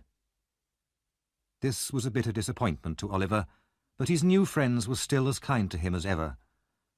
They left the house in Chertsey and moved to a quiet cottage in the country, taking Oliver with them.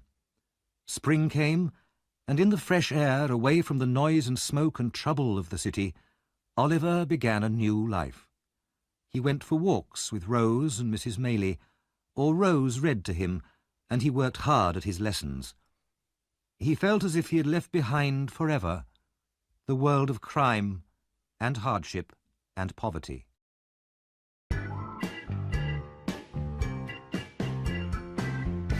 Chapter 10. Life in the Country. The weeks slipped contentedly past, and spring turned into summer. Oliver was now a strong and healthy boy, and very fond of Rose and Mrs. Maylie, as they were of him. One hot summer evening, after a walk in the country, Rose became very weak and pale, and confessed she felt ill. By the next morning she was in a dangerous fever, and Mrs. Maylie and Oliver were afraid she might die. Mrs. Maylie sent Oliver to the nearest town, 4 miles away, to post 2 express letters. One was to Dr. Losberne in Chertsey, the other to Harry Maylie, Mrs. Maylie's son. Oliver, filled with anxiety, ran as fast as he could along the country roads and across the fields until, hot and exhausted, he reached the town. He posted the letters and turned to hurry home again. As he was running past a pub in the main street, he accidentally bumped into a tall man in black coming out. The man stared at Oliver. "What the devil's this?" he said, stepping back. I'm sorry, sir. I was in a hurry and didn't see you." The man murmured angrily to himself. "Who would have thought it? Curse him. I can't get away from him." I'm sorry, sir," repeated Oliver, frightened by the man's wild, staring eyes. "The devil break your bones," the man said through his teeth. "What are you doing here?" He raised his hand and started towards Oliver with a mad look in his eyes, but fell violently to the ground, shaking and gasping in a fit. People hurried up and helped the man into the pub, while Oliver, thinking that the man was mad, ran quickly home.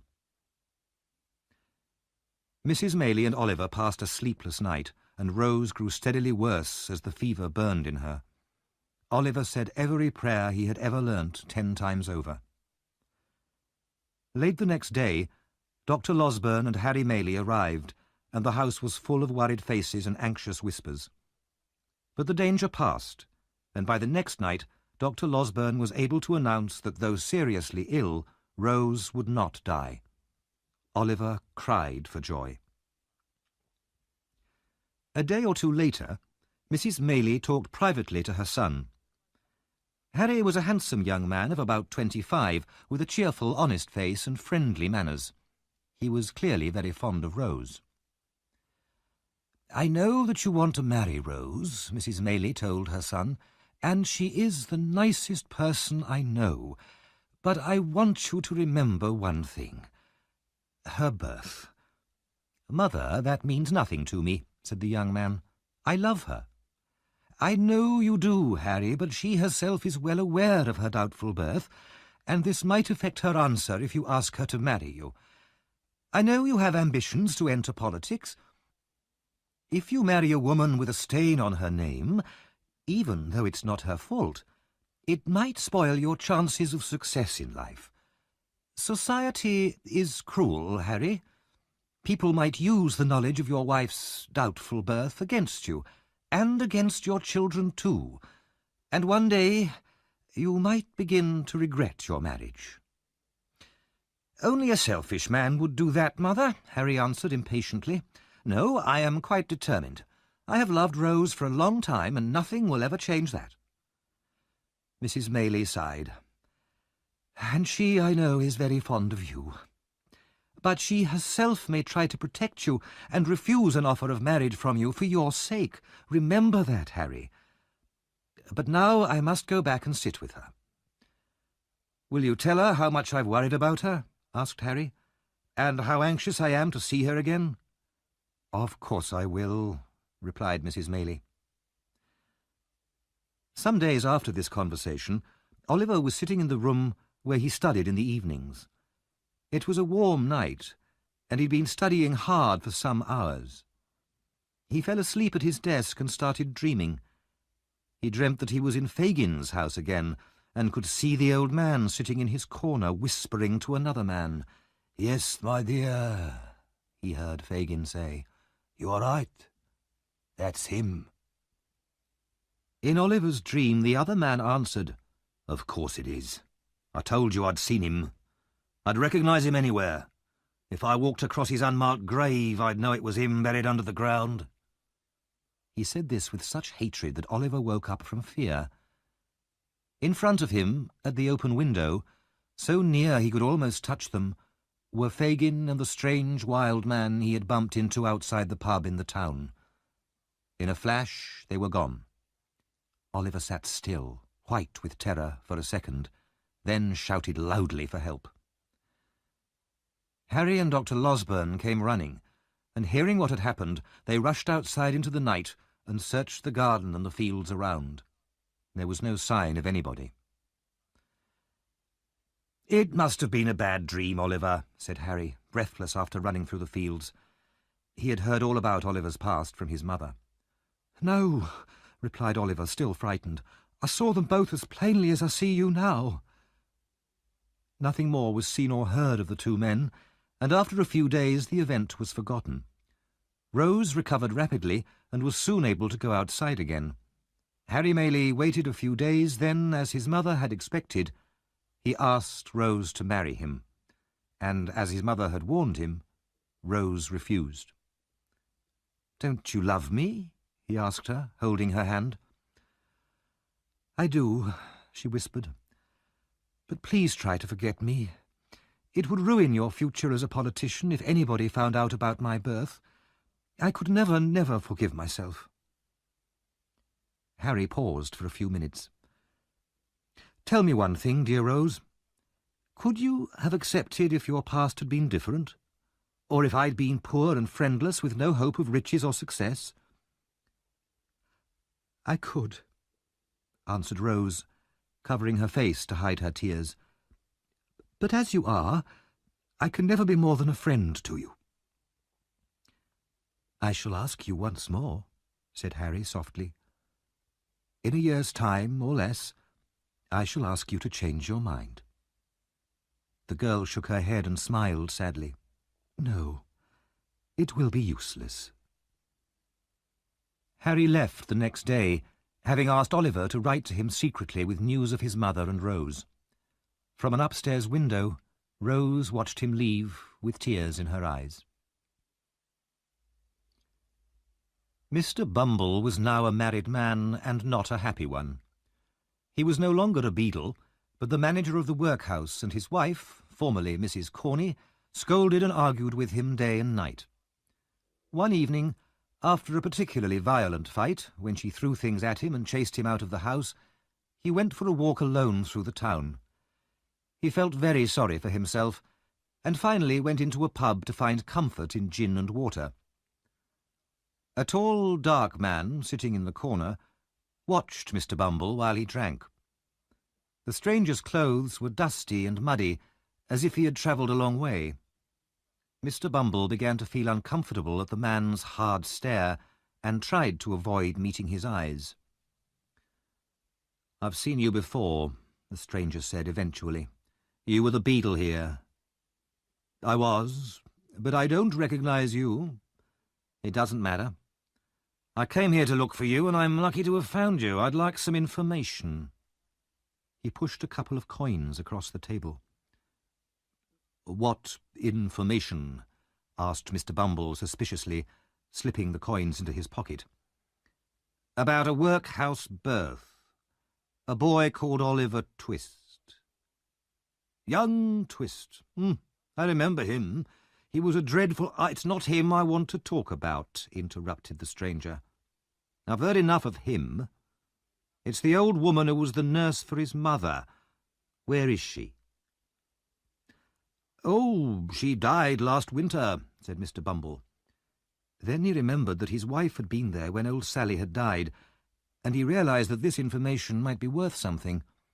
He told the man that one woman had been with the nurse when she died, and had heard some secret from her. "Where can I find this woman?" the stranger asked quickly, showing in his pale face how important this was to him. "I can bring her to meet you tomorrow," said Mr. Bumble. "All right. Down by the river at 9 in the evening." The man wrote the address on a piece of paper. "And your name?" asked Mr. Bumble. "Monks," replied the stranger. "But you don't need to remember it." Then he quickly left the pub.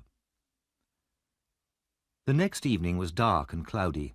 A storm threatened, and already the first drops of rain were falling. Mr. and Mrs. Bumble walked up the main street of the town, then turned towards a group of ruined old houses next to the river. Mr. Bumble went first, carrying a dim light, and his wife followed closely behind. At the oldest and most ruined building, they stopped, and Mr. Bumble took out his piece of paper. The first distant crash of thunder shook the air, and the rain began to pour down heavily. Then they heard Monks, calling out of an upstairs window. "Is that the man?" Mrs. Bumble asked her husband. "Yes." "Then be careful to say as little as you can. Don't tell him I'm your wife." Monks opened a small door, saying impatiently, "Come in, don't keep me waiting." Mr. Bumble was only brave when dealing with poor, helpless people. He felt very uneasy about entering this dark building with an ill-tempered stranger. However, he was equally afraid of his wife. Nervously, he followed her through the door. Inside, Monks stared at Mrs. Bumble for some time. "So this is the woman, is it?" "Yes," replied Mr. Bumble cautiously. As they walked upstairs, there was a bright flash of lightning outside, followed by loud thunder. They sat down at the table, and Monks started immediately. "So you were present when the old woman died, is that right? And she told you something?" He stared at Mrs. Bumble again. "Yes," said Mrs. Bumble, "something about the mother of Oliver Twist, but first, how much will you pay me for the information?" "If it's what I want to hear, £25, said Monks. "But it's a lot of money for something which has been lying dead for 12 years. Reluctantly, he pushed the money across the table towards her, then bent forward to listen. The faces of the three nearly touched, as the two men leant over the table to hear what the woman had to say, and the woman leant over towards them so that they could hear her whisper. In the dim lamplight their faces looked pale and ghostly. "The old woman, who was the nurse, died with only me in the room," said Mrs. Bumble. "No one else was there?" asked Monks fiercely. "No one." "Good," said Monks. "Go on." "She spoke about a young woman who had given birth in the same bed some years before. The child was Oliver Twist, and this nurse had robbed the child's mother." "Robbed in life?" asked Monks. "In death. She stole from the body when it was hardly cold, but the old woman fell back and died before she could tell me more." "It's a lie!" shouted Monks furiously. "You know more. I'll kill you both if you don't tell me what else she said." "She said no more," repeated Mrs. Bumble calmly, showing, unlike Mr. Bumble, no fear of the strange man's violence. "But in her hand I found a piece of dirty paper." "Which contained?"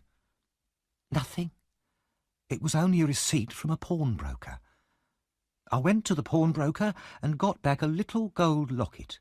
Inside was a gold wedding ring, and on the locket itself the name Agnes." She put the locket on the table in front of Monks. He picked it up immediately and looked at it closely, his hands shaking. "Is this all?" "It is. And now I want to ask you a question. What do you intend to do with the locket?" "This, so it can never be used against me." Monks suddenly pushed the table to one side and opened a small door in the floor. Down below rushed the river, its muddy waters swollen by the heavy rain. "If you threw a man's body down there, where would it be tomorrow?" asked Monks. 12 miles down the river and cut to pieces," replied Mr. Bumble in a shaky voice. Monks tied the locket to a heavy weight and dropped it into the water. In a second it was gone. The three of them looked into each other's faces and seemed to breathe more freely. "Now we have nothing more to say," said Monks, with a threatening look at Mr. Bumble. "And nothing to say to anyone else either. Do you understand?" "Certainly," said Mr. Bumble very politely. He moved away from the strange man, anxious to leave quickly. At the door to the street, Monks turned again to Mr. Bumble. "And if we ever meet again, we don't know each other. Do you understand that as well?" "Perfectly," said the relieved Mr. Bumble, moving away into the rain and pulling his wife with him.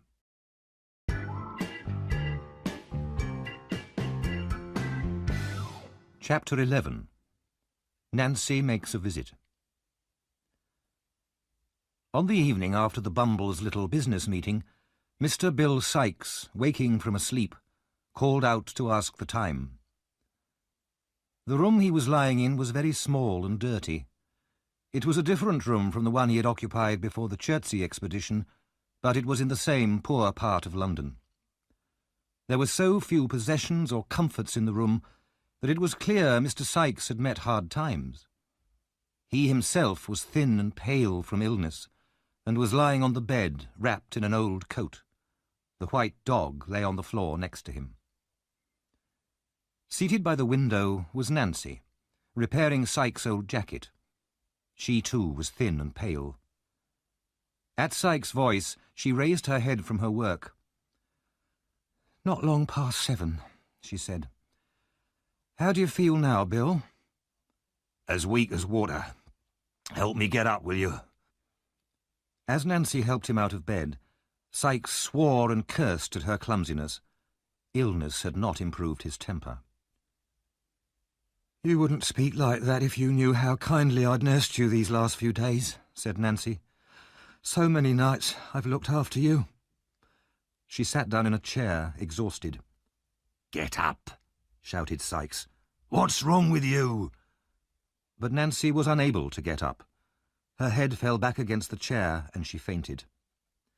Sykes swore and cursed again, but Nancy remained unconscious. "What's the matter here?" asked a voice from the door, and Fagin, followed by the Artful Dodger and Charlie Bates, entered the room. When they saw Nancy, they hurried to help her. Charlie rubbed her hands, and the Dodger gave her a drink from the bottle he carried. Gradually, Nancy recovered her senses. Sykes then turned to Fagin. "What are you here for?" he asked roughly. "You haven't been here for weeks, all the time I was ill. I haven't 2 coins to rub together. Why didn't you help me? You treat me worse than a dog." "Don't be bad-tempered, my dear," said Fagin calmly. "I haven't forgotten you, Bill." "Well, what about some money, then? I've done enough work for you recently. What about some money?" "I haven't a single coin with me, my dear," said Fagin. "Then go and get some. You've got lots at home." "No, I don't trust you.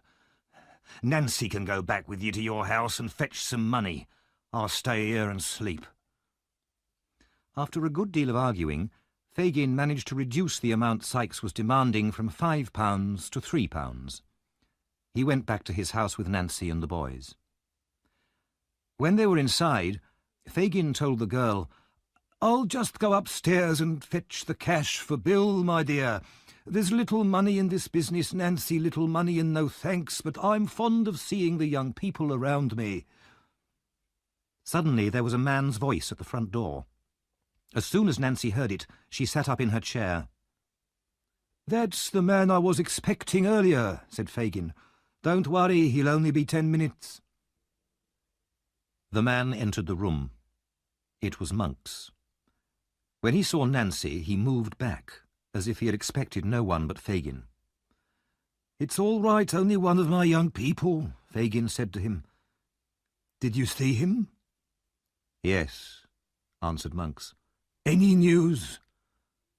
"Good news," said Monks with a smile. "Let me have a word with you." He and Fagin went upstairs to talk privately. As soon as they had left the room, Nancy took off her shoes and crept silently up the stairs to listen in the passage, as she had done once before. She was gone for a quarter of an hour. Then, like a ghost, she reappeared in the downstairs room and sat down. Immediately afterwards, the 2 men descended the stairs. "How pale you are, Nancy," said Fagin, once Monks had left the house. "What have you been doing to yourself?" "Nothing, except waiting here for you too long," she answered, turning her face away from him. "Now, where's the money for Bill?" With a sigh for every piece of money, Fagin put the agreed amount into her hand. When Nancy was out in the street again, she sat down on a doorstep and for a few minutes seemed unable to move. Then she started running wildly through the streets, and when she was exhausted she stopped and burst into tears.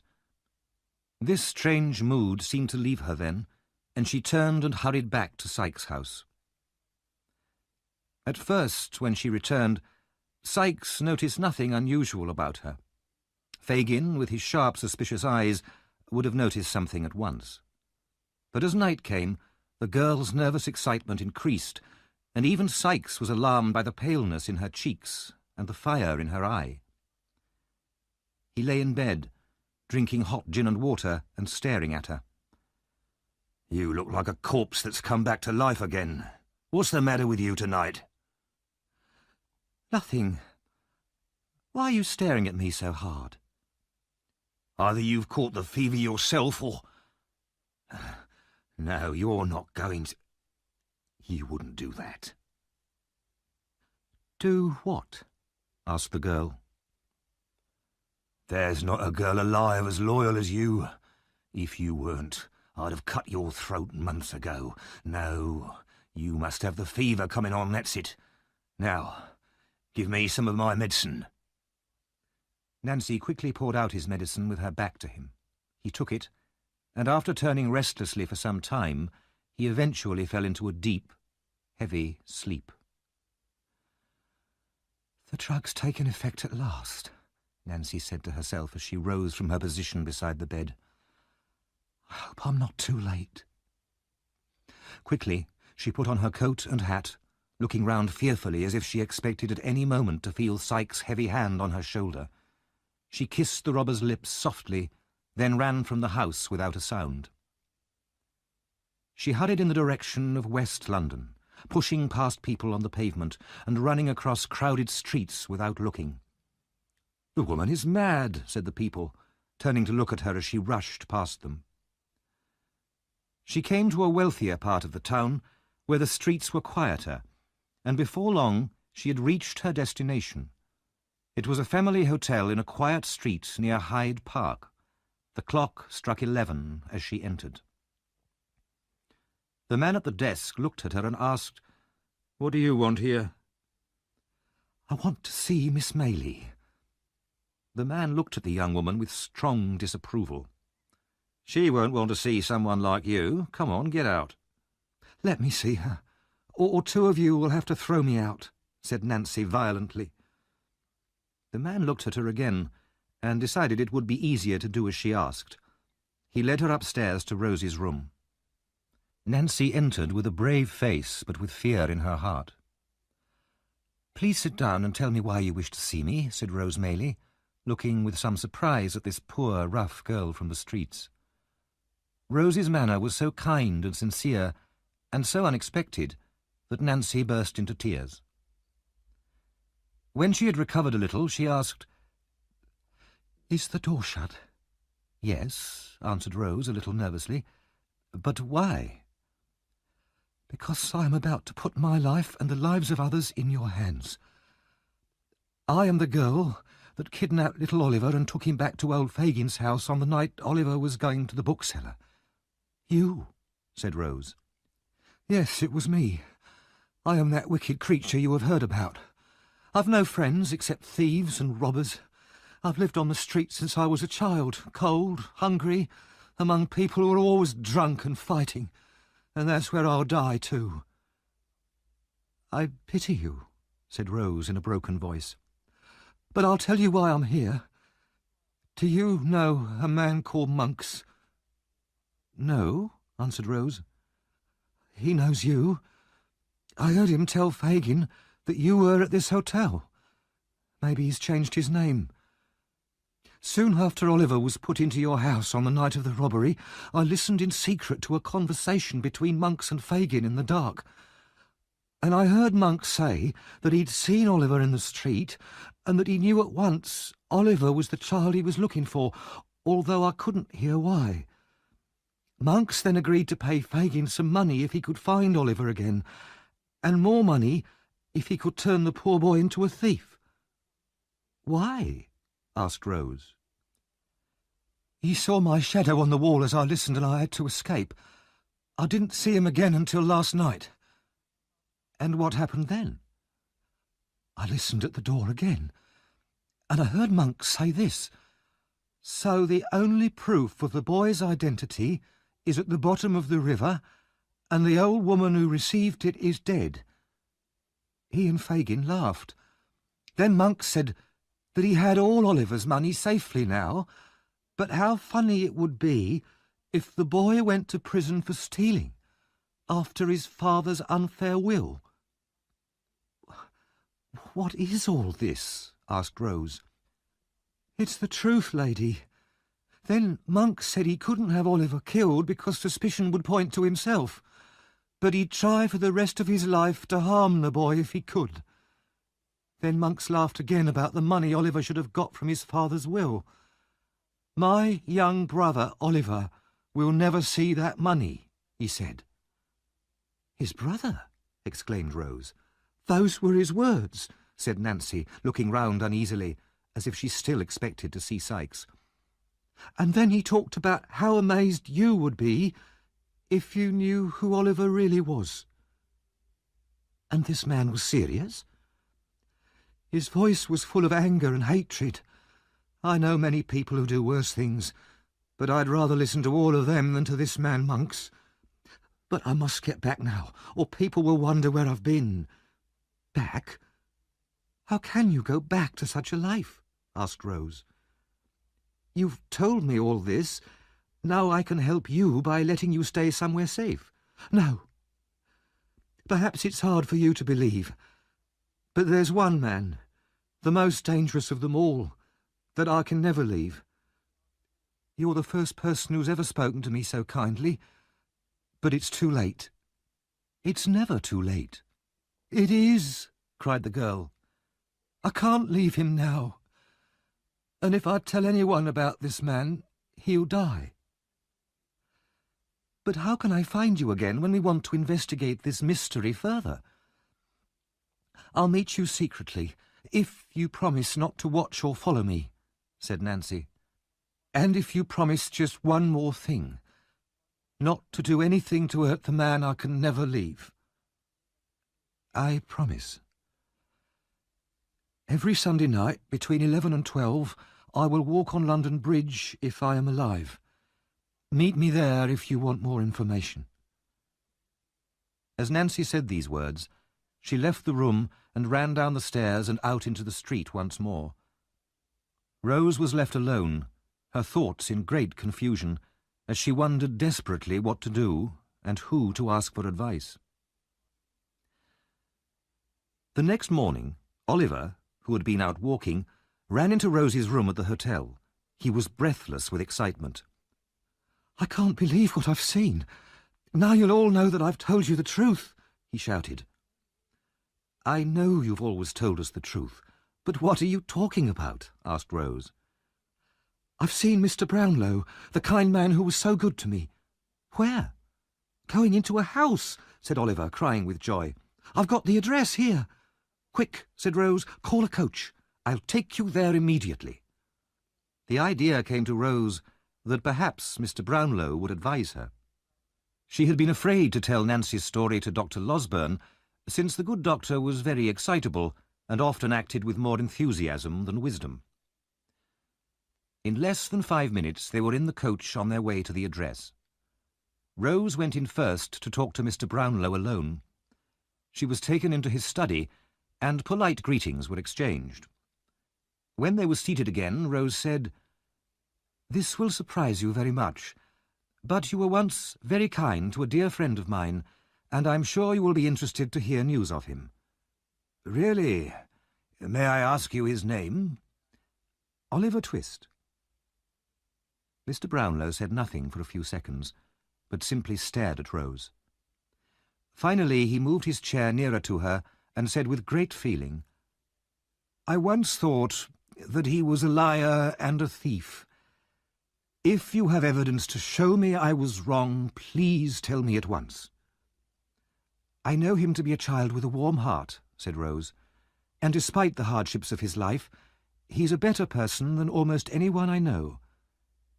"I looked for him everywhere," said Mr. Brownlow, "but I could never find him. I could never quite believe that he really did intend to rob me."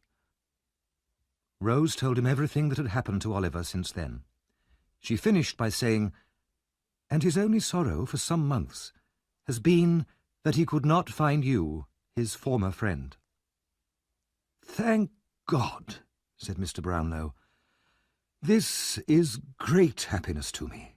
Great happiness. But why haven't you brought him with you, Miss Maylie?" "He's waiting in a coach at the door," replied Rose. Mr. Brownlow hurried out of the room, down the stairs, and into the coach without another word. In a minute he had returned with Oliver. "How well he looks," he said. "New clothes, the same sweet face, but not so pale. The same eyes, but not so sad." They talked with great joy for some time. Then Mr. Brownlow sent for Mrs. Bedwin, the old housekeeper. She came in quietly and waited for her orders. "You get blinder every day," said Mr. Brownlow impatiently. "People's eyes at my time of life don't improve with age," replied the old lady. "Then put on your glasses."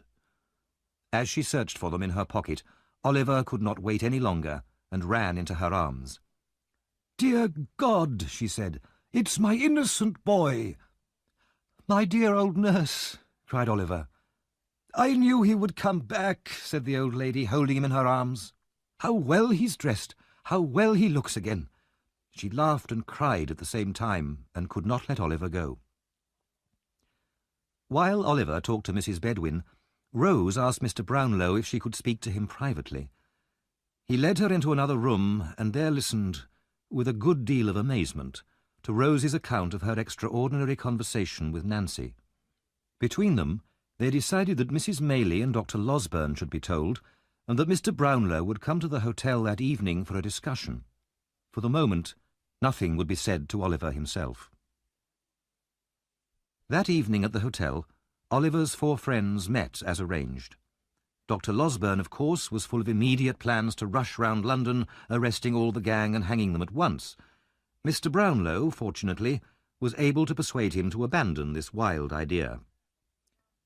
"Then what's to be done?" cried the doctor impatiently. "First," said Mr. Brownlow calmly, "we must discover who Oliver's parents were. Then, if this girl's story is true, we must regain the inheritance that should have been his." Yes, yes," said the doctor, nodding in agreement. "But how shall we achieve these aims?" "We must find this man Monks," said Mr. Brownlow.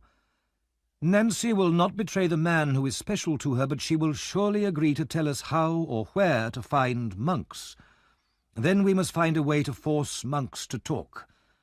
We must be both cautious and clever. After all, we have no proof against him, and if we cannot make him talk, this mystery will never be solved. But we'll have to wait 5 days until Sunday before we can meet Nancy on London Bridge. Until then, we can do nothing."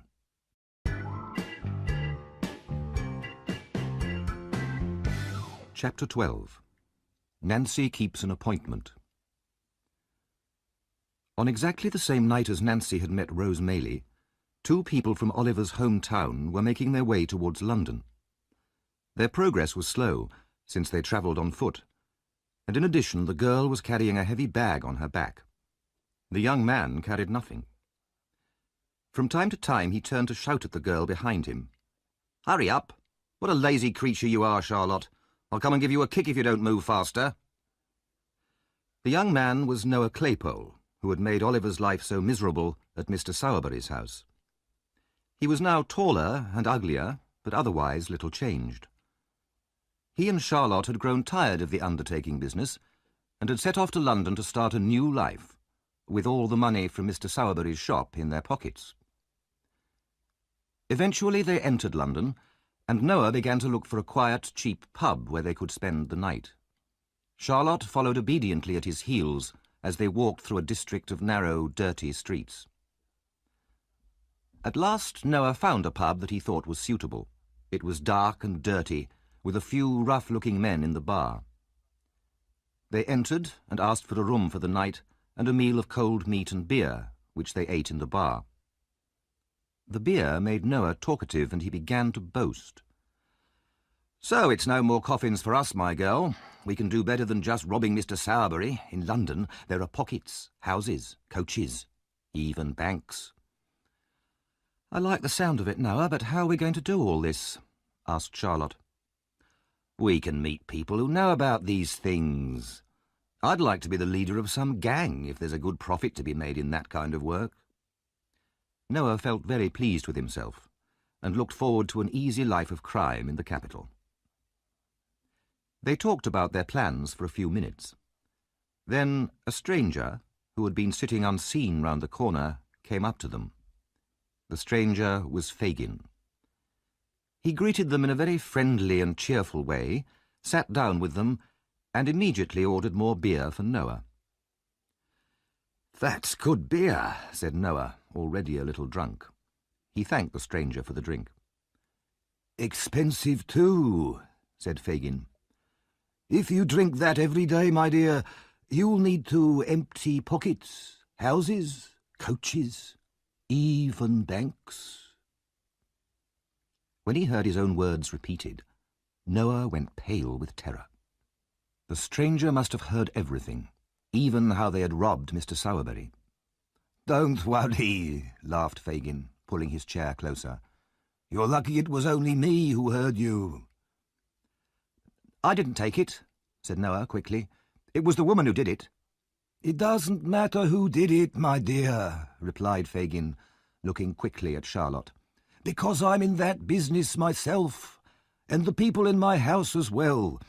I can introduce you to the right people if you're interested. You both look like good workers." Charlotte and Noah felt a mixture of fear and pleasure. "What would you want me to do?" asked Noah. "Something light, if possible," he added. "What about spying on people?" asked Fagin. "Or robbing young children who are going shopping for their mothers? That's light work and easy." Noah laughed. "That sounds like just the thing for me. And what will I earn for this work?" "You can live free in my house and give me half of what you earn." After further discussion, and the transfer of Mr. Sowerberry's money from Noah's pocket to Fagin's, agreement was reached. The next day, Noah and Charlotte went to live in Fagin's house and began to be instructed in their new profession. Although training and experience had made Nancy an expert liar, she could not completely hide the fear in her mind. She knew she had taken an enormous risk in going to see Rose Maylie. If Fagin or Sykes ever found out. But she pushed these fears away. She was determined to keep her promise to Rose Maylie and meet her as arranged. On the first Sunday night after her meeting with Rose, she was in Sykes' room when the clock struck 11. Fagin was there too, discussing some business with Sykes. Nancy stood up and put on her coat. Sykes watched her, surprised. "Nancy, where are you going at this time of night?" "Not far." "What kind of answer is that? Where are you going?" "I don't know," replied the girl. "Then I do. Nowhere. Sit down." "I'm not well. I want a breath of air." Sykes got up and locked the door. "Let me go," said the girl with great force. "Just for 1 hour. Let me go." Sykes seized her arms roughly. "The girl's gone mad." Nancy fought wildly, and Sykes had to hold her down in a chair. She continued to scream and fight until midnight when, exhausted and tearful, she stopped struggling. She went into another room and threw herself on a bed.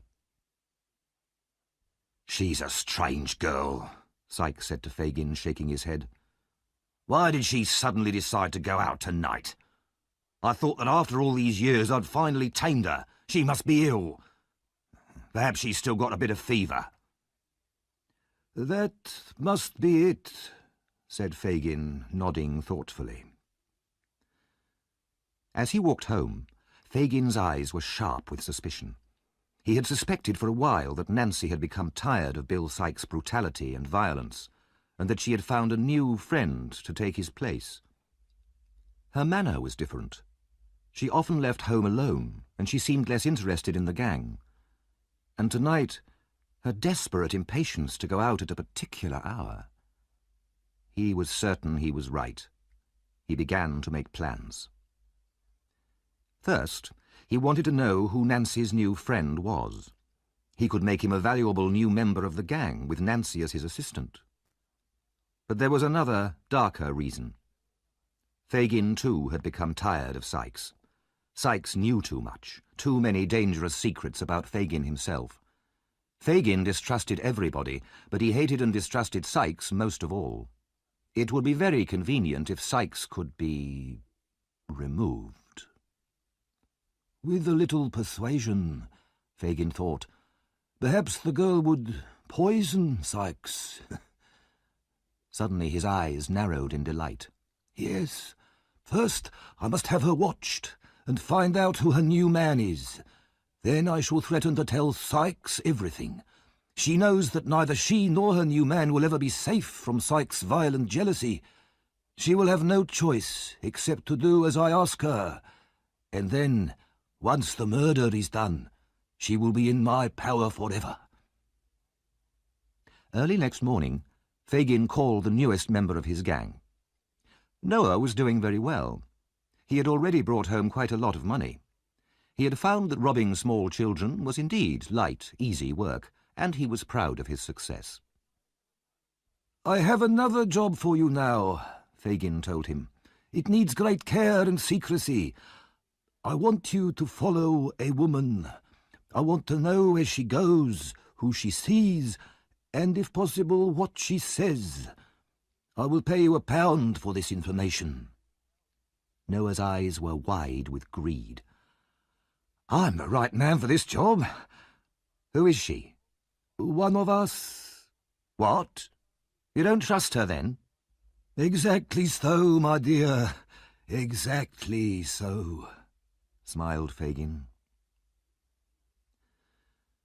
The following Sunday, soon after 11 o'clock, a woman walked quickly through the dark streets towards London Bridge. A mist hung over the river, and the buildings on the far bank could hardly be seen. A man followed some distance behind her, keeping to the darkest shadows. It was a cold, damp night, and there were very few people on the streets at this late hour. When the woman reached the centre of the bridge, she stopped and looked around anxiously. The man following her stopped too. The heavy bell of St. Paul's Cathedral rang out, announcing the death of another day. Just as it finished, a grey-haired man and a young woman got out of a coach and walked across the bridge. They met the woman, who took them down some steps leading to the river bank. They stood in deep shadow by the wall of the bridge. The man hurried down some other steps, crept up to the corner of the wall, and listened. Nancy spoke first. I'm so frightened tonight, I can hardly breathe. Frightened of what? Asked Mr. Brownlow. He seemed to pity her. I wish I knew. Horrible thoughts of death and blood have been with me all day. I don't know why. Speak to her kindly, said Rose to Mr. Brownlow. Poor girl, she seems to need it. I couldn't come last Sunday, continued the girl. I was kept in by force. But tonight he'll be out all night until daylight. Now, before I tell you anything else, I must tell you that I don't want Fagin or any of the other members of the gang to be handed to the police. Why not? Because I couldn't betray them. They've been loyal to me, and I'll stay loyal to them. Then just tell us how we can get Monks, and I promise none of your friends will be harmed, said Mr. Brownlow. And Monks will never know how you found out about him? She asked. We promise, said Rose gently. Nancy then told them, in so low a voice that the listener round the corner could hardly hear her, where Monks often went for a drink and what he looked like. She finished by saying, On his throat, high up, there is a bright red mark, asked Mr. Brownlow. Do you know him? Asked Nancy in surprise. I think I do. Mr. Brownlow murmured to himself, It must be him. Then more loudly he said to Nancy, Thank you for everything you've told us. But now, how can you go back to these people? Come with us now, tonight. We can arrange for you to be hidden from them all forever if you want us to. The girl shook her head. I'm chained to him, bad as they are. I've gone too far to change my life now. She looked nervously over her shoulder. I can feel those dreadful terrors again, visions of blood and death. I must go home. Mr. Brownlow and Rose could not persuade her to change her mind.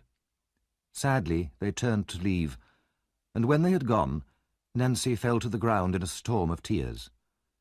Meanwhile, Noah Claypole, amazed by all that he had heard, crept up the steps and ran for Fagin's house as fast as his legs could carry him. Some hours later, nearly 2 hours before dawn, Noah lay asleep in Fagin's house, but Fagin sat silently by a dead fire, staring at the flame of a candle on the table beside him. With his pale, wrinkled face and his red, staring eyes, he looked like a devil out of hell. Hatred ran like poison through his every thought.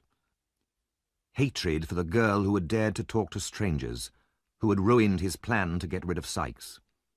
He did not believe her promise not to betray him, and he feared that he would now be caught and hung. Just before dawn, Sikes entered the room, carrying a bundle which contained the results of his night's work. Fagin took what Sikes gave him, then stared at the robber for a long time without speaking. "Why are you looking at me like that?" asked Sikes, uneasy at the old man's strange expression. Fagin raised his hand, but his passion was so great that he could not speak. "Say something, will you?" shouted Sikes, placing his huge hand on Fagin's collar and shaking him in his anger and fear. "Open your mouth and say what you've got to say." Eventually, Fagin found his voice. Bill, what would you do if one of the gang went out at night and told someone all about us and what we'd done? What would you do to him? "I'd smash his head into little pieces," said the robber, swearing violently. And what if it was me, who knows so much about all of us and could put us all in prison and get us all hanged? Whispered Fagin, his eyes flashing with hate. "I'd beat your brains out in public. Even in the law court I'd run over and kill you with my bare hands," said Sikes, showing his teeth in his anger. "I don't care who it was, that's what I'd do." Fagin woke Noah. Tell Bill what you told me, what you saw, what she did. Tell him. Noah rubbed the sleep from his eyes and told Sikes everything. His face white with passion, Sikes listened to the end, then, swearing furiously, he rushed from the room and down the stairs. "Bill," Fagin called after him, "you won't be too violent." Sikes made no reply, but pulling open the door, ran out into the silent streets. He did not turn his head to right or left, but looked straight in front of him with wild determination. He ran at great speed, his eyes on fire, his teeth tight together, and did not pause until he reached his own door. He ran up to his room, entered, and locked the door, put a table against it, then woke Nancy. "Bill," she said, pleased to see him. But when she saw his expression, the colour went out of her face. "What's the matter?" she said in alarm. "You know what?" Sikes took out his gun, but realizing even in his madness that a shot might be heard, he beat her twice across the face with it, as hard as he could. She fell, with a low cry of pain and terror, almost blinded by the blood that flowed from the cut on her forehead. The murderer staggered to a corner, seized a heavy stick, and struck her down.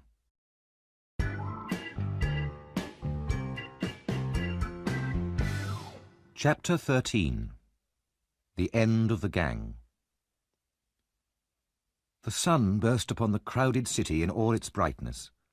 It lit up every corner of London, the great houses of the rich and the miserable homes of the poor. It shone everywhere, even into the room where the murdered woman lay. The horror of that scene was even more dreadful in the clear morning light. Sikes sat there, unable to move, looking at the body. He had thrown the blood-covered stick into the fire, then washed himself and his clothes. He had cut out the bits of his clothes that were stained and burnt them too, but there were still bloodstains all over the floor. Even the dog's feet were bloody. Finally, he forced himself to leave the room, pulling the dog out with him and locking the door behind him. He walked rapidly north, towards Highgate, then on to Hampstead. On the open land of Hampstead Heath, away from people and houses, he found a place in a field where he could sleep without being disturbed. But before long, he was up again and running. This time he ran back towards London for a while. Then he turned and went north again, sometimes walking, sometimes running, with no clear purpose in his mind. Eventually he felt hungry and changed direction towards Hendon, a quiet place away from the crowds where he could buy food. But even the children and chickens there seemed to look at him with suspicion. So he turned back towards Hampstead Heath again, without having eaten, uncertain where to go. At last he turned north again, his dog still running at his heels, and set off to a village just outside London. He stopped at a small, quiet pub and bought a meal, then went on again. It was now dark, and as he continued walking, he felt as if Nancy were following him, her shadow on the road, her last low cry in the wind. If he stopped, the ghostly figure did the same. If he ran, it ran too, moving stiffly like a corpse. Sometimes he turned, determined to drive the ghost away, but his blood ran cold with terror. Every time he turned, the ghost turned too, and was still behind him. Finally, he found another field where he could hide. He lay down, unable to sleep, his mind filled with visions of the dead girl. Her wide, dead eyes stared at him, watching him through a curtain of blood. Suddenly, he heard shouting in the distance. He jumped to his feet and saw that the sky seemed on fire. Sheets of flame shot into the air, driving clouds of smoke in his direction. He heard an alarm bell and more shouts of fire. Running with his dog across the fields, he joined the crowds of men and women fighting the fire. He could forget his own terror in this new danger, and he worked all night with the crowd, shouting, running, and working together to stop the flames, destroying more buildings. In the morning, the mad excitement was over, and the dreadful memory of his crime returned, more terrifying than ever. In desperation, he decided to go back to London. At least there'll be somebody I can speak to, he thought to himself. And it's a better hiding place than out here in the country. I'll hide there for a week, get some money out of Fagin, then escape to France. Suddenly he remembered the dog. People would be looking for his dog as well as himself. He decided to drown the animal.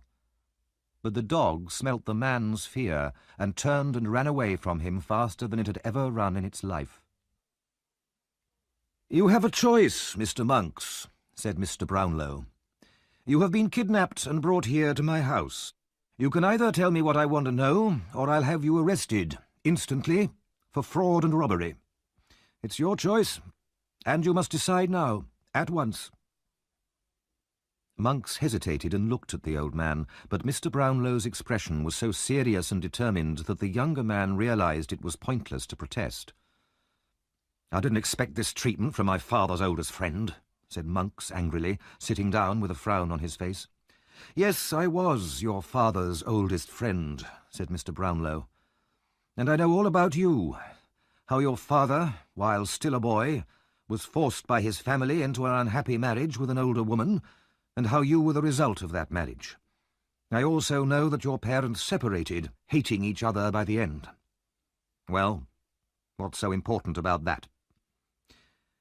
"When they'd been separated for 10 years, said Mr. Brownlow, "your father met another family. There were 2 daughters, one 19 years old and the other only 2 or 3. Your father became engaged to the older daughter.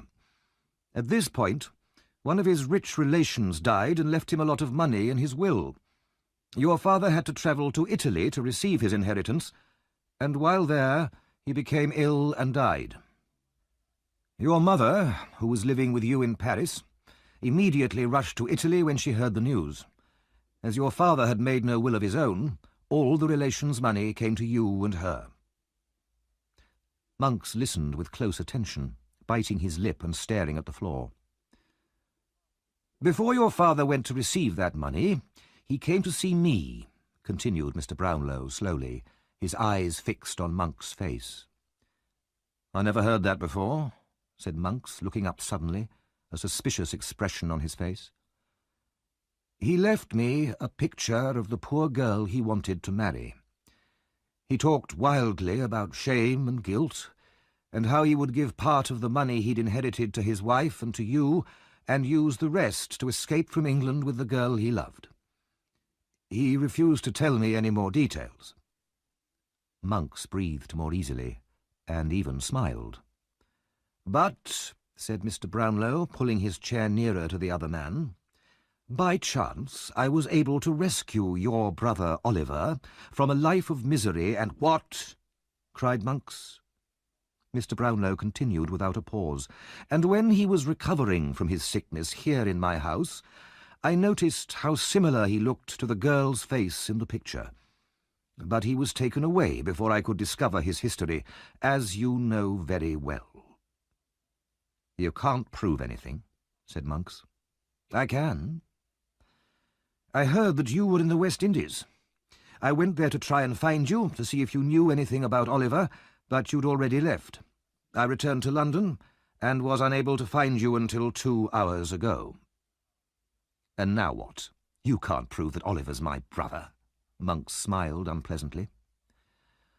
I couldn't before, said Mr. Brownlow, standing up, but now I can. There was a will, but your mother destroyed it.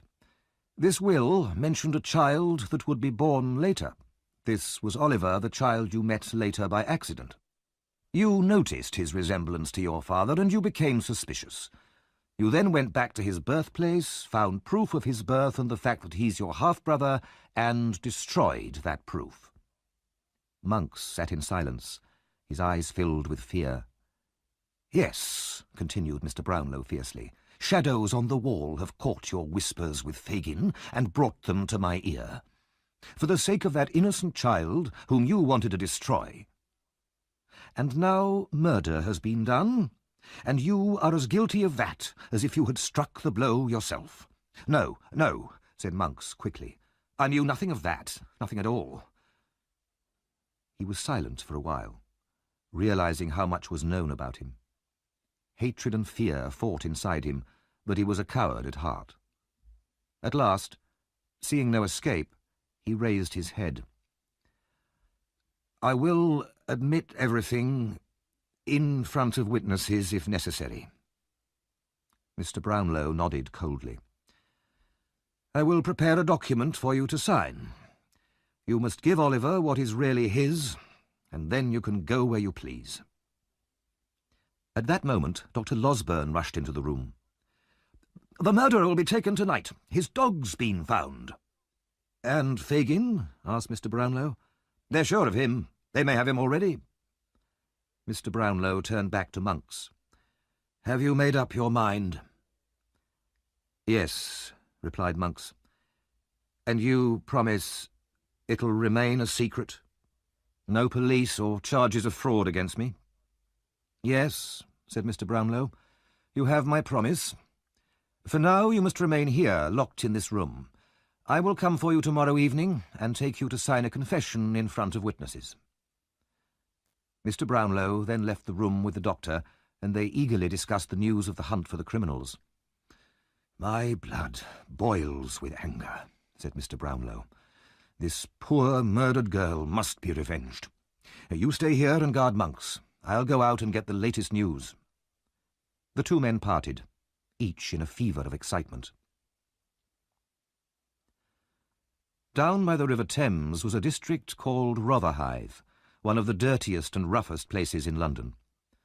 The houses next to the river had no owners. They were broken down and ruined, but could be defended against attack. In an upper room of one of these houses were 3 members of Fagin's gang. "When was Fagin taken, then?" asked the man called Toby. 2 o'clock this afternoon. Charlie and I escaped up the chimney, but Noah was caught. Bet went to see Nancy, and when she saw the body, she started screaming and wouldn't stop. She's been taken to hospital." "What's happened to Charlie Bates?" "He'll come here when it's dark. It's too dangerous now." "We're in trouble," said Toby. "Fagin's going to hang, that's certain." "You should have seen him when he was caught," said another robber. "The police carried him through the crowd, while all the people jumped at him, screaming and trying to attack him." Suddenly, Sykes' dog ran into the room. All the robbers rushed out immediately to look for Sykes, but there was no sign of him. They returned to the upstairs room. "I hope he's not coming here," said Toby. "The dog's come a long way," said another man, "covered in mud and tired out." They sat there in silence, wondering where Sykes was. It was already dark when they heard a sudden, hurried knock at the door downstairs. Toby went to the window to look down, then pulled his head back, his face pale with fear. There was no need to tell the others who it was. "We must let him in," said Toby, although none of them wanted to see him. Toby went down to the door and returned, followed by Sykes. White-faced, with a 3-day-old beard, hollow cheeks and staring eyes, Sykes looked like a ghost. No one said a word. "Nothing to say to me?" Sykes asked. The only answer was a low shout of many voices from outside in the distance, coming closer. Lights appeared. Looking out, Sykes saw a stream of people crossing the bridge towards them. Then there was a loud knocking on the door and more shouts from the crowd. "The doors are made of metal and they're locked and chained," said Toby. The 3 robbers watched Sykes nervously, as if he were a wild animal. "Bring a ladder," shouted some of the crowd below. "Give me a rope, quick," Sykes said to the others. "I'll go the other way, climb down the back and escape over the river. Get me a rope, now, or I'll do 3 more murders." A minute later, Sykes appeared on the roof, and the shouts from the crowd below swelled to a great roar. Then the front door was smashed down and people streamed into the house.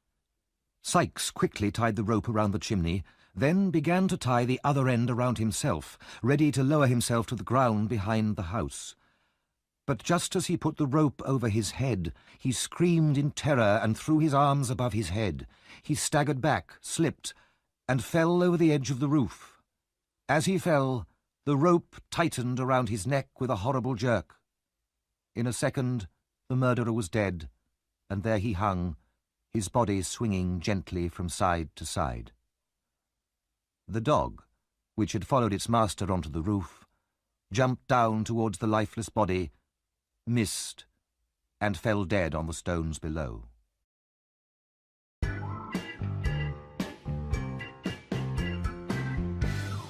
Chapter 14. The End of the Mystery. The next day, Oliver travelled with Mr. Brownlow, Dr. Losberne, Mrs. Maylie, and Rose back to his birthplace. He had been told a little of his history, and knew that there would be more explanations at the end of this journey. He was anxious and uncertain, wondering what he would hear.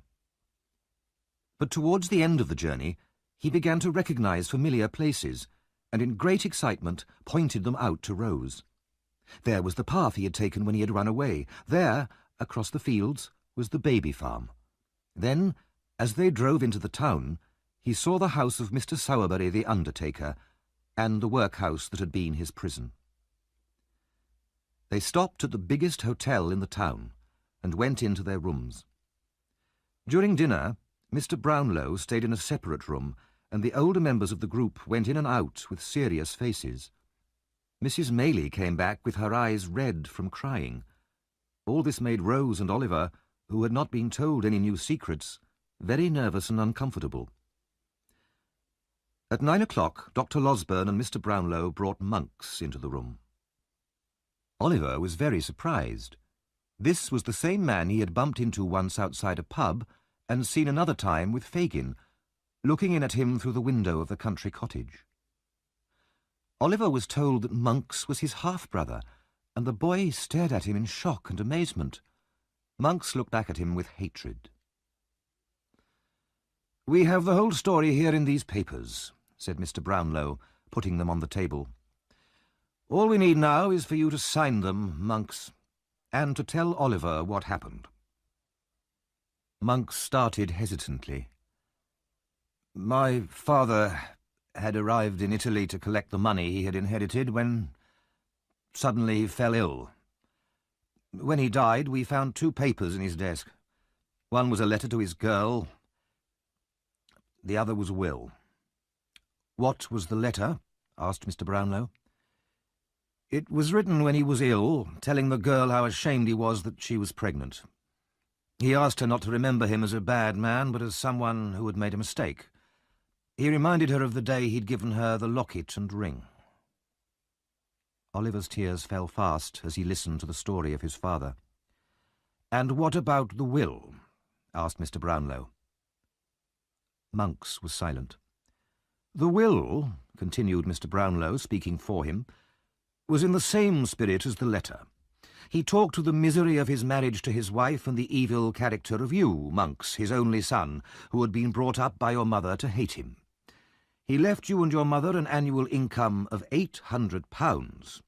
The rest of his property he left to his girl Agnes and to their child, if it were born alive, and if it showed itself to be of a good, kind character. The money would only go to you, Monks, as the older son, if the younger turned out to be as evil as you." "My mother," said Monks, "burnt this will and never sent the letter. The girl Agnes left her home in secret so that her pregnancy would not bring shame on her family. I swore to my mother, when she was dying, that if I ever found my half-brother, I would do him all the harm I could. He would feel my hatred like a whip on his back. I paid Fagin to trap Oliver into a life of crime. But then he escaped, and that stupid, interfering girl, Nancy, to you. If I'd had the chance, I would have finished what I'd begun." Monks stared at Oliver, and his lips moved in a silent curse. "And the locket and ring?" asked Mr. Brownlow. "I bought them from Mr. and Mrs. Bumble, who had stolen them from the nurse, who had stolen them from Agnes, the dead girl. I've already told you how I threw them into the river." Mr. Brownlow turned to Rose. "I have one more thing to explain," he said to the girl. "I don't know if I have the strength to hear it now," she murmured, "having heard so much already." Mr. Brownlow put his hand under her arm. "You have a great deal of courage, dear child," he said kindly. He turned to Monks. "Do you know this young lady, sir?" "Yes." "I don't know you," said Rose faintly. "The father of poor Agnes had 2 daughters," said Mr. Brownlow. "What happened to the other one, who was only a young child at the time?" "When Agnes disappeared," replied Monks, "her father changed his name and moved to a lonely place in Wales where no one would know about the family shame. He died very soon afterwards, and this young daughter was taken in by some poor people. My mother hated Agnes and everybody connected with her. She hunted for this young sister and made sure that her life would be unhappy. She told the poor people who had taken her in that the girl was illegitimate and that she came from a bad family with an evil reputation. So the child led a life of miserable poverty, until Mrs. Maylie saw her by chance, pitied her, and took her home. "And do you see this young sister now?" asked Mr. Brownlow. "Yes, standing by your side." Rose could hardly speak. "So Oliver is my nephew?